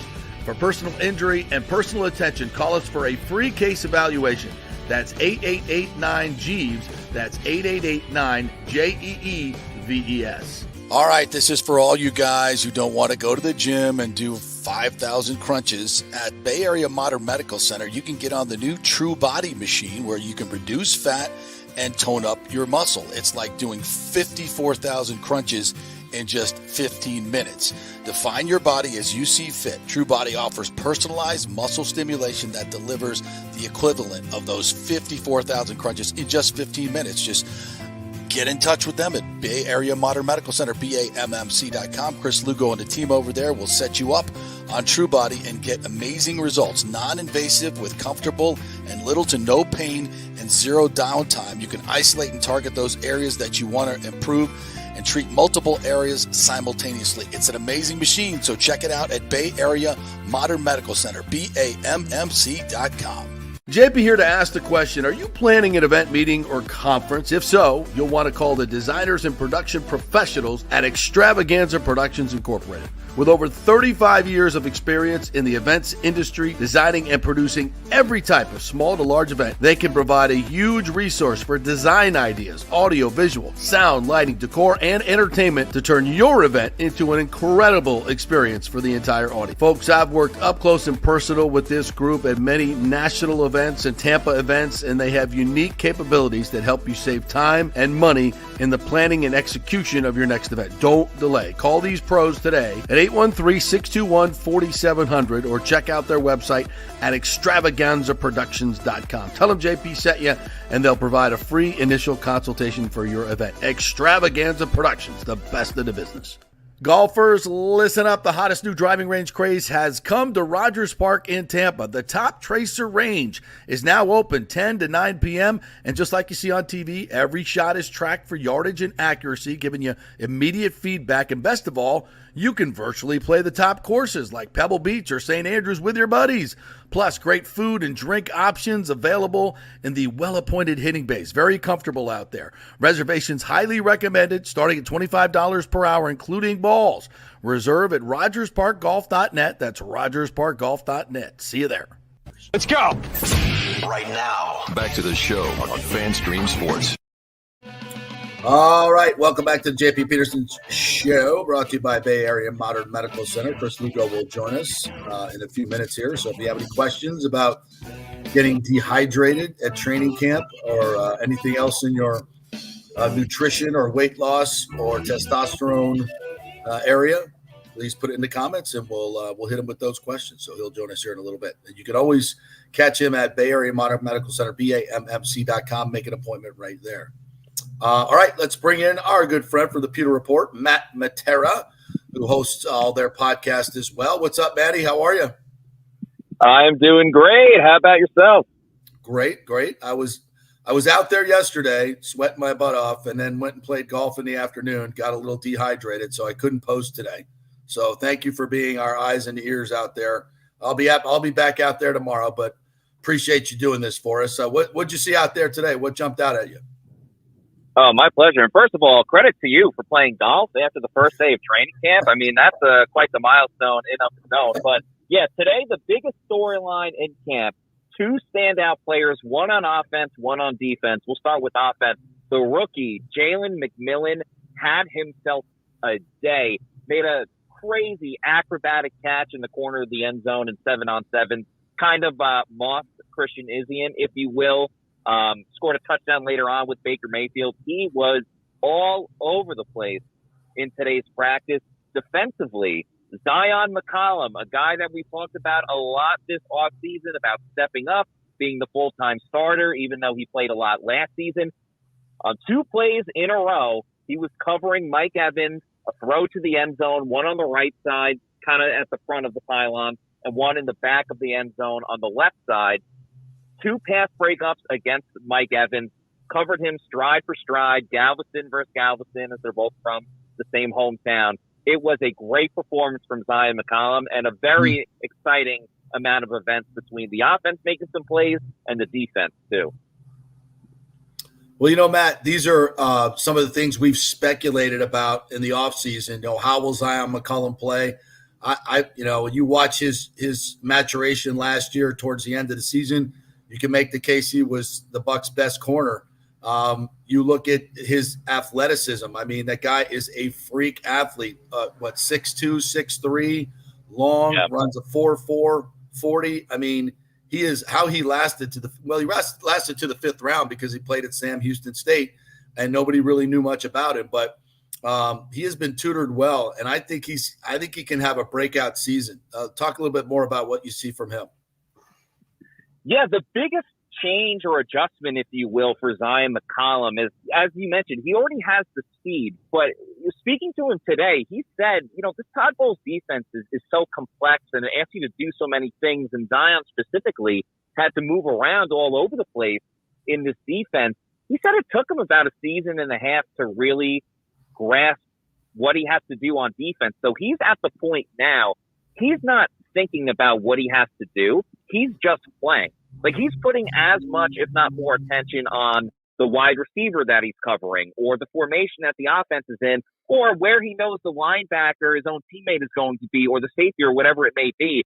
He's already thinking about those things more than what his specific responsibility is as a corner in this defense. He also loves playing man-to-man, so he's challenging himself more. He's way more confident, and just playing and not thinking has done wonders for him last season, but you're already seeing the dividends being paid off through 2 practices in training camp. You mentioned McMillan having a good day today. I was curious what you have seen, anything good or bad, positive, negative of Chris Braswell and Graham Barton so far, 2 of our other higher drafted rookies.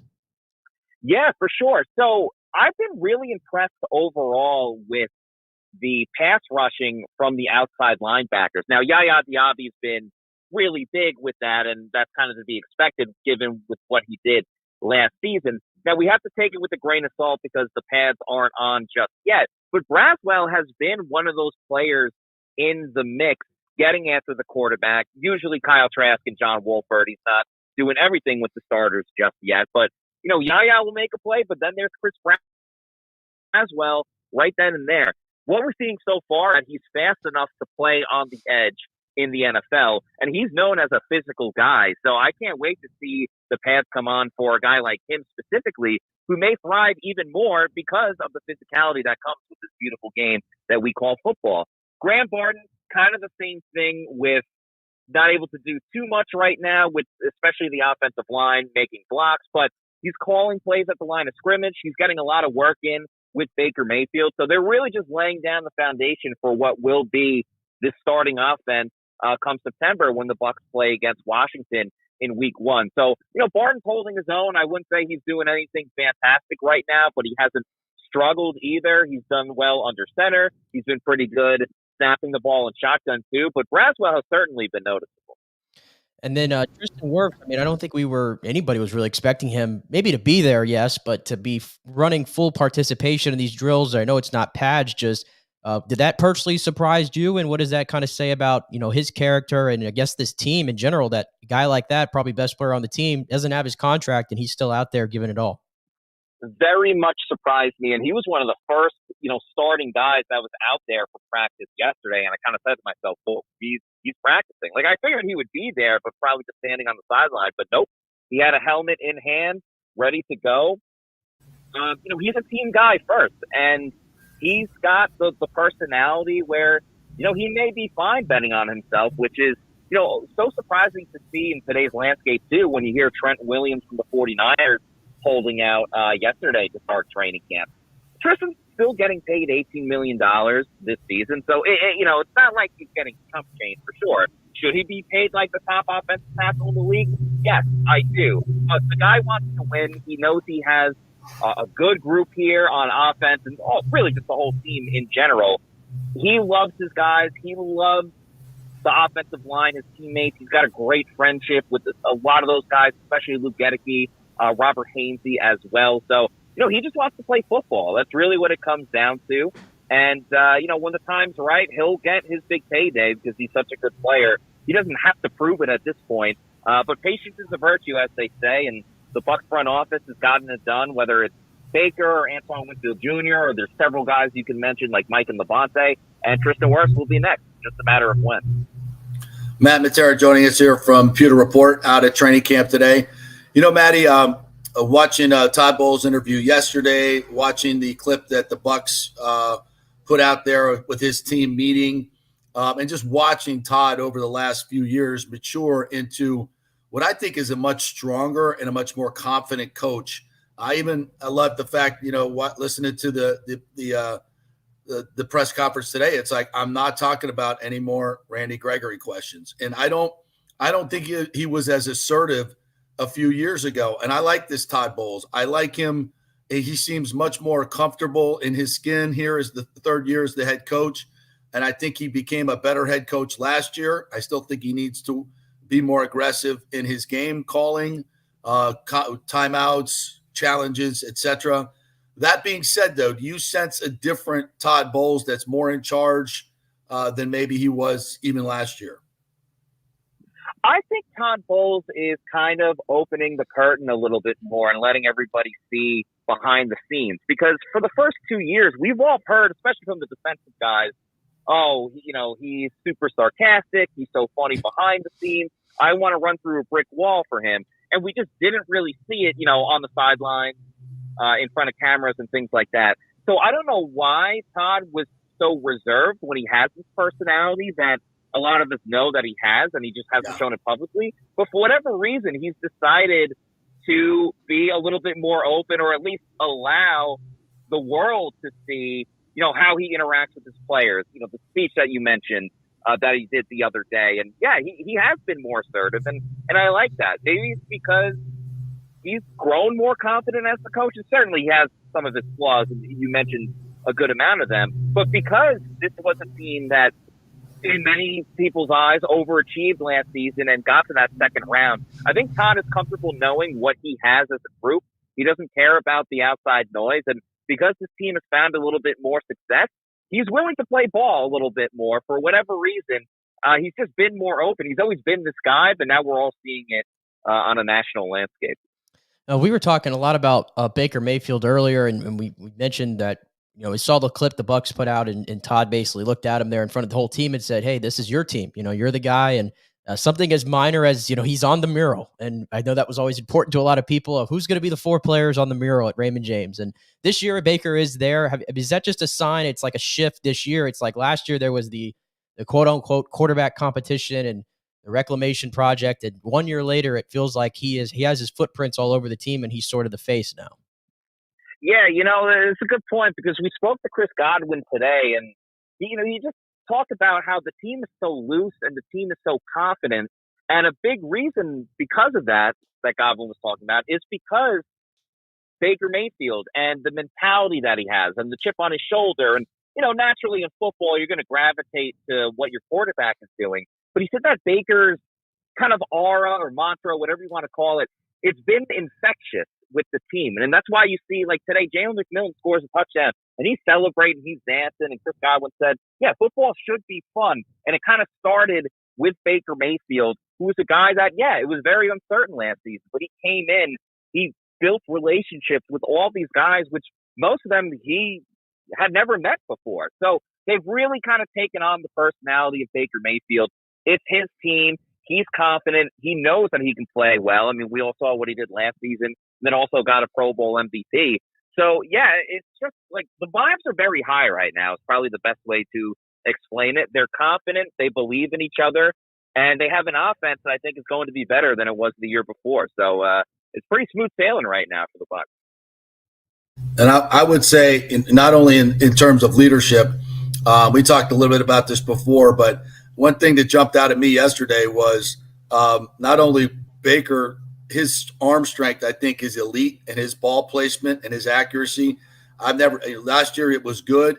I think it just, at least in one day that I saw him, decidedly better this year. Maybe he's more confident in the guys that he's running routes for him because he's got chemistry with them, but he is freaking letting it rip. And Chris Godwin, Mike said it yesterday, he looks like 2019 Chris Godwin. And I expected to see a better, faster, quicker Chris Godwin, because now we're 2 years removed from the cheap shot injury by the Saints. Yeah.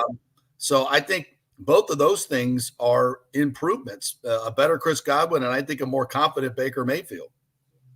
Yeah, Godwin said this is the healthiest he's felt since his injury. And obviously people all recover from ACL injuries very different. But, when you hear Evans say that he looked like the Chris Godwin from 2019, and Godwin pretty much agreed with that today. And Baker, he had a throw today in 7-on-7s. It actually ended up being an incompletion, but it wasn't on him. It was a throw to Cade Otton in the back right side of the end zone. And whoever was in coverage on him I believe actually it was Zion McCollum, because he had such a great day. Zion had great coverage on Cade Otton.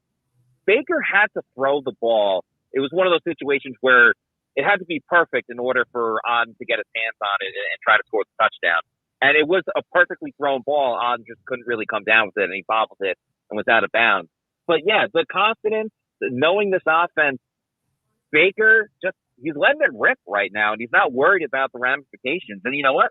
Through 2 practices, there's only been 1 interception by the Bucs defense, and that was not a thrown football by Baker Mayfield. That was by Kyle Trask. So Baker, confidence-wise, at an all-time high. He's feeling great working with Liam Cohen once again. It's hard to mess up when you have Mike Evans and Chris Godwin. And, by the way, Jalen McMillan looks like he could be the next big thing. So, he's just letting it fly. And, maybe having the comfort of the contract and knowing he's the starter, it's not a complacency thing by any means, but it's a little bit of a peace of mind where he can just kind of relax and play his game. And it's worked out well so far through 2 practices. So you mentioned the vibes are high, and we both over here certainly agree with that. But I'm just curious, it's not a perfect football team. We know there's some flaws. What is, you think, your biggest concern at this point, or what's stopping them, you think, from getting to that next level? Yeah, my current concern's still going to be the offensive line. I know there's this competition between Ben Bredeson and Sua Opeta. How much of an upgrade are they from the starting left guard last year? Matt Filer, and of course Aaron Stinney played once Filer got hurt. I don't know how much of an upgrade those players will be. I'm optimistic that they can be much better, and I think Todd Bowles believes that, and the Buccaneers front office. That won't really be answered, though, until the pads come on and we see a little bit more physicality. Because if they can't solidify that left guard spot, well, then it's difficult to do everything else. You can't run the ball as efficiently. Play action doesn't work the same because you have less time to get things done. And because of Baker's size, he does need that pocket. He does need a little bit more time to say, a taller quarterback out there. So, and a lot of it's timing and reading and all these things. So it is a quarterback-friendly offense. But as we know, if you don't have an offensive line, you can't really do much. So that O-line, especially on the interior, is something that should still be paid much attention to. All right, Matty, great stuff. Thanks for being our eyes and ears out there at training camp today. I'll see you out there tomorrow. Go ahead and promote all the Pewter Report podcasts that you will be hosting here for the training camp. Got a show today at 4 o'clock. Going to talk a little bit more about the Tristan Wirfs contract situation, when an extension could be coming, and if it is coming, and why he decided to play in training camp so far. And of course, we'll break down everything else in training camp today. So that's on our YouTube channel, Pewter Report TV, and we'll be on at 4 o'clock. All right, Matty. Thanks, buddy. Appreciate it. Go get some AC. Hey, thanks a lot, guys. Take it easy. Right. Yeah, he's been out there all morning long and got to sit out there another 20 minutes to do our show. So we really appreciate it. It ain't easy. Trust me. It ain't easy. They sound like a walk in the park, but it is. It's far from it. Far from it. The fact that you played golf right after this, after that yesterday, there was no shade to be. You set yourself up for failure. I think that's what I gathered here. Yeah, and we'll have a little chat with Chris Lugo here in a moment after the break on perhaps some of the other mistakes I may have made in the hydration process. You know what did look brutal actually. So this morning I got up. So the Olympics are going on. They started yesterday. Right. Yeah. This morning I turned on USA. They had the United States rugby team was playing against Uruguay. And full disclosure, I did not know we had a rugby team. Yeah. We're pretty good. We beat Uruguay. I watched about 15 minutes of it today. And I have no idea what's going on. I don't know the rules, but man, it looks difficult. And I hear it's really hot over there in Paris right now. And just watching these guys like tackle each other and like, I think they're blocking and the stamina, the whole thing. It looked absolutely brutal. I'm not going to lie to you. When it's hot out there, I played rugby for about 2 weeks in college. And I'll just be very candid. Quarterbacks are not good rugby players. We're not. My lack of physicality was a problem for me. I was not.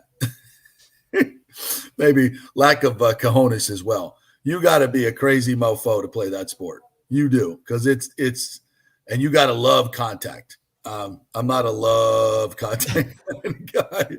You got to love contact. But you're in the bottom of that scrum, and there's guys on top of you, and grabbing, looking for the pelota. And they find other things too.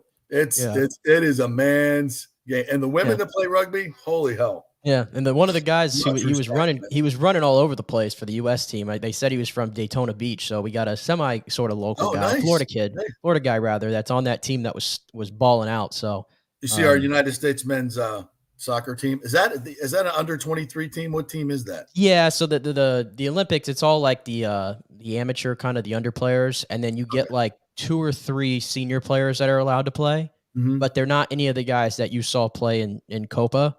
So It's a very shorthanded, whereas France, their youth system obviously trumps ours. And then their 3 players that they have over there playing that are senior players are actually really good. Yeah. And it was not close. They trounced us 3-0. They trounced us. Shocking development. All right. Quick break. When we come back, Chris Lugo from Bay Area Modern Medical Center will join us. Want to remind you about Third Generation Plumbing. My good friend John Rodriguez has owned this business since 1995. They're in business. They got 5-star Google reviews because they are an honest business, folks. This is why they've done so well. And that's all we want from our plumbers and our AC guys, right? We don't know what the hell's going on. They could sell us anything, right? You got to get your toilet fixed. You got to get your AC fixed. You'll do whatever they say. So you want somebody who's going to be honest and not highly commissioned tech. that's just going to try to sell you something you don't need. They don't do that at Third Generation Plumbing and AC. So go to their website, thirdgenerationplumbing.com. They also do AC, but it's thirdgenerationplumbing.com, and you can contact them through there. Please tell them JP sent you. They will come out on emergency calls, be there when they say they are, and they'll clean up and do a great job. They get great reviews, so check them out on Google. That's Third Generation Plumbing. All right, back in 3. JP here for HydrateHeroes.com, the great electrolyte hydration drink that has all the good stuff, none of the bad stuff. NFL players are using this stuff. All types of athletes are using it because it's got 5 calories. None of the bad stuff, all the good stuff. All the electrolytes are in there for you. And also amla fruit, which is a terrific additive in there. The mushroom blend helps with inflammation in your body. Definitely has helped me with my knees. My knee pain has gone away almost exclusively since I started drinking Hydrate Heroes. Folks, it makes a difference. I love it. Professional athletes love it. You will love it. The new Tropical Punch flavor is out. Go to tryhydrateheroes.com and get a free 3-pack. That's tryhydrateheroes.com, a free 3-pack, and get the 30-pack while you're there for just $29.99. Tryhydrateheroes.com. You'll love it. Hey Tampa Bay sports fans, this is 2-time LPGA major champion Jane Geddes here. After winning the US Open and 10 other LPGA events, I wanted to try something completely different. So I came right off the top turnbuckle and landed in the crazy world of WWE. And yes, you heard that right. That's WWE. Working for the Vince McMahon as the VP of Talent Relations for the company. Now, though, I want to work for you. Everything I've done in my life, I've done with incredible passion. And now I've turned my focus to leading the best real estate team in Tampa Bay, the Gettys Gordon Group with Keller Williams in South Tampa. If you're looking for a new home, an investment property, or looking to sell your current home, we will give you major championship level service. When you choose Gettys Gordon Group, you become part of our inner circle, like family. So if you're looking for a few golf tips or a golf course view, we're going to stripe it right down the fairway. Call me at 813-485-6808 or go to gettysgordongroup.com, or again, give me a ring at 813-485-6808. Get ready to dazzle this summer with the largest jewelry collection at the Gold and Diamond Source. Feel the heat of July with the fiery brilliance of ruby. That's July's birthstone, ruby. Well, that's my birthstone. I'll take one. It's perfect for adding a touch of luxury to your summer style. Embrace the unique beauty and significance of July's gemstone for any occasion, from beach parties to evening soirees, and mark a special 15th anniversary with a stunning ruby, the traditional gem of this very important milestone. And take advantage of our exclusive offer, 5 years of interest-free financing. That means you can own a $5,000 ring or watch or anything and pay only $83 a month with zero interest. And when you shop online, you can enjoy a special summer discount of 15% off July's birthstone. Make this summer unforgettable by visiting the Golden Diamond Source and finding the perfect piece to shine in the sun. It's the Golden Diamond Source, 3800 Omerton Road, always online at thegoldendiamondsource.com. As we head into summer and hurricane season, you must make sure that your home is fully insured. Over 40% of people in Florida are not fully insured because property rates have gone up lately. Your home is worth more, so it needs to be insured. Call the great folks at Italiano Insurance, 813-877-7799 to make sure you're fully insured. And also, you might just save some money. There are new companies coming into the state all the time. In fact, we just shopped our homeowners insurance, and I'm telling you, folks, we saved over $550 because Charity, the great customer service at Italiano Insurance, did all the work and found us a better company and a cheaper company. She'll do the same for you. 813-877-7799. Do something about these high rates. Shop them around. Could save you lots of money. It's Italiano Insurance. Been doing business here locally for over 60 years. 813-877-7799. Tell them JP sent you. Are you looking for an honest AC and plumbing company? I mean, that's like trying to find a humble Saints fan, right? Well, try my friends at Third Generation AC and Plumbing Services. Been in business since 1995 here locally. And listen to what one of their customers said. Quote, the gentleman providing the service was exceptional, on time, knowledgeable, professional, and experienced. He was efficient, cleaned up behind himself, and did the work expeditiously. He not only repaired a sink, he repaired our toilet that was constantly running. We have used this company several times. They are awesome. says it all, folks. Testimonials really say it all. Call 813-961-8024 for honest, fast service. 813-961-8024 or thirdgenerationplumbing.com.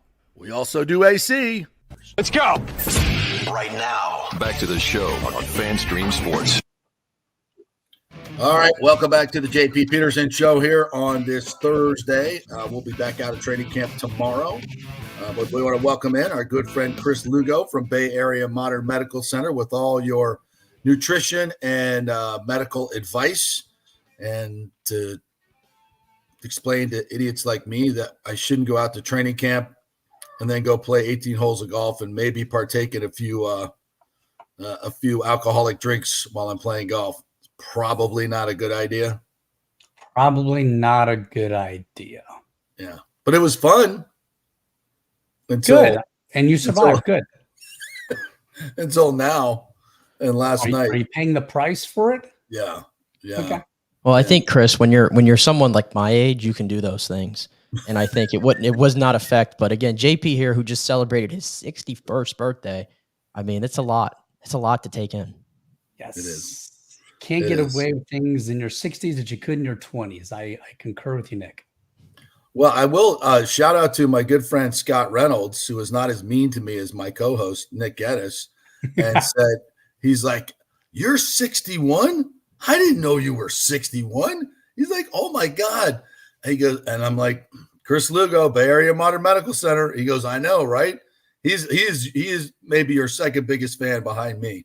So Thank you, Scott. I appreciate it. He gave me some great compliments. And give all the credit to you, not me working out, and doing the hard work in the gym, but he gave you all the credit. So you guys do all the hard work. I just tell you to jump and you guys say how high. That's all. I only make the suggestions. I can lead you to water. I can't make you drink it. Well, I'm doing all right. I'm doing all right. Just one slip up, but it is worth saying. We talk a little bit about dehydration all the time, but this is the time of year we really got to talk about it. So what are your recommendations for if you plan on going out to training camp and also playing golf in the same day? Don't drink alcohol. That's going to be the big thing. Stay hydrated. Drink. You should be peeing at least a couple times on that golf course. Find a bush. I didn't tell you that, but find a bush. Yeah, just stay hydrated. I mean, there's no reason why you can't go to training camp and then go play a round of golf. It's just, hey, may not want to have the six-pack while you're playing that 4 hours of golf. That's all. It was more a heavy vodka pour, but okay, heavy vodka pour. Yeah. I do have a call out to Bobby Slater, who is the head training guy over at the Bucks. So I'm going to chat with him about what protocol they're using. Just trade notes with him, what we do in the military, what they do in professional teams, maybe do some trade secrets between the both of us. Well, give us some trade secrets. What do you do in the military when you guys we tell these guys to drink a lot? So we don't start IVs on guys. I know they do that in the locker room all the time in between quarters, periods, whatever it be. We don't do that. We yell at you and tell you to drink. That's going to be the big thing. The gut works, use it. Plain and simple. It's not rocket science what we do in the military. Any foods that you would recommend during summer that, probably a good idea to eat a banana every day? Are there any other superfoods that you would recommend nutrition wise that can help you not only with dehydration, but just because when you sweat a lot, you lose those vitamins and minerals, right? You have to replace them. What are some, we do the Hydrate Heroes works for us, right? That helps. What else do you recommend? Well, in the military, we're tried and true with MREs. There is some science that goes into MREs. There is portion control of protein, carbs. And yes, if you're so lucky, you will get an MRE with a bag of Skittles. It's all about getting that glucose in there, fructose in there for hard work. But and there's also fats in there. There's a whole slew of stuff that goes into MREs. So they're not the best of tasting. I'll be honest with you. We kind of joke around about them. Some people won't poop for several days. Some will go right through you. But there is a little method to the madness to MREs, what we do in the military. And when you're out and about in an austere environment, that's all you have.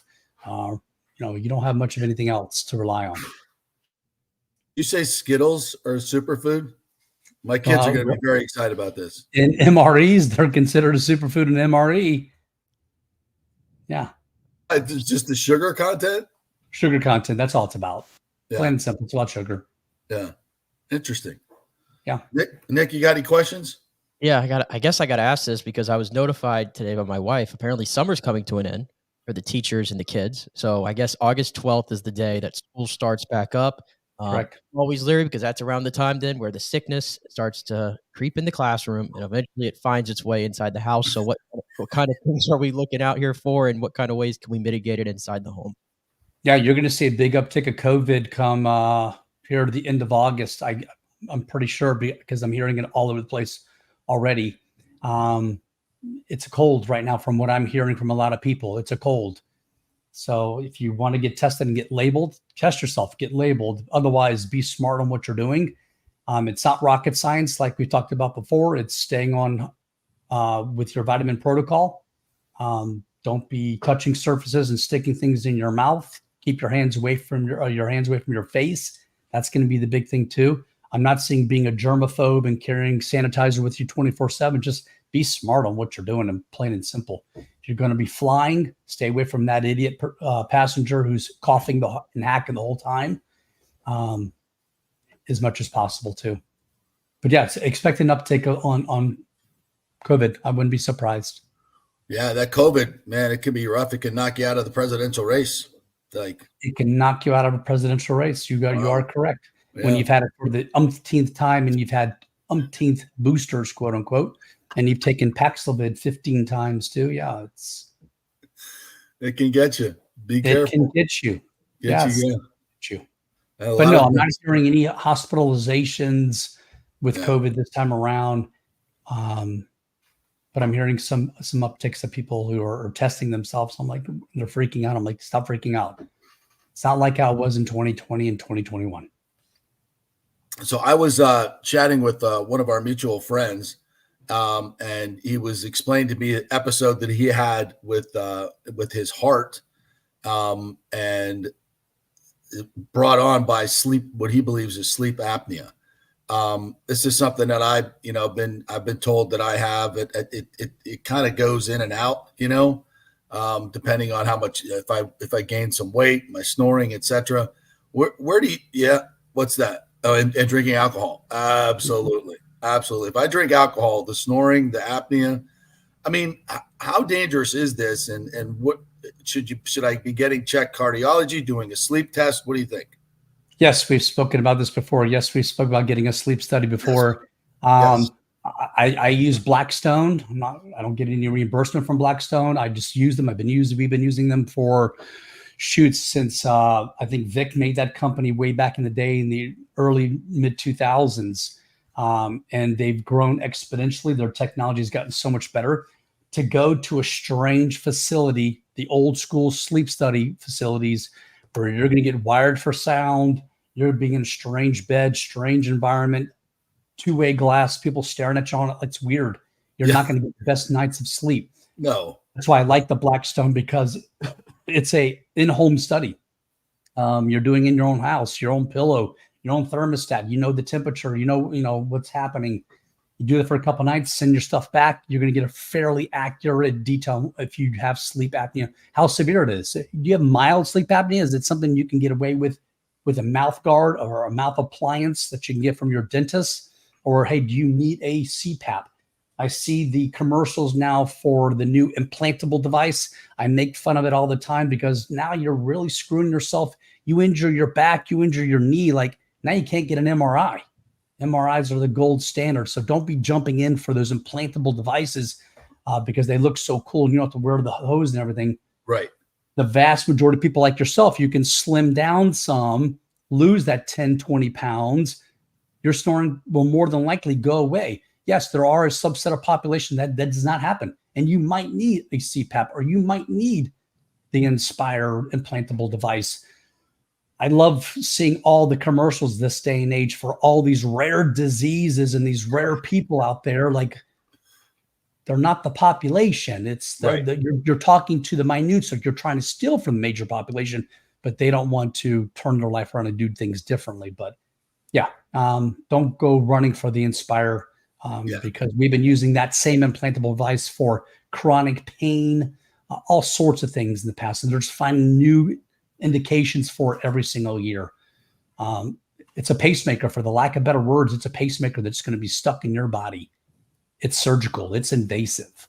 Yeah, that doesn't sound very fun. But yes, I'll we need lose to the get weight into sleep instead. study, and just it's simple to do. It's easy to do.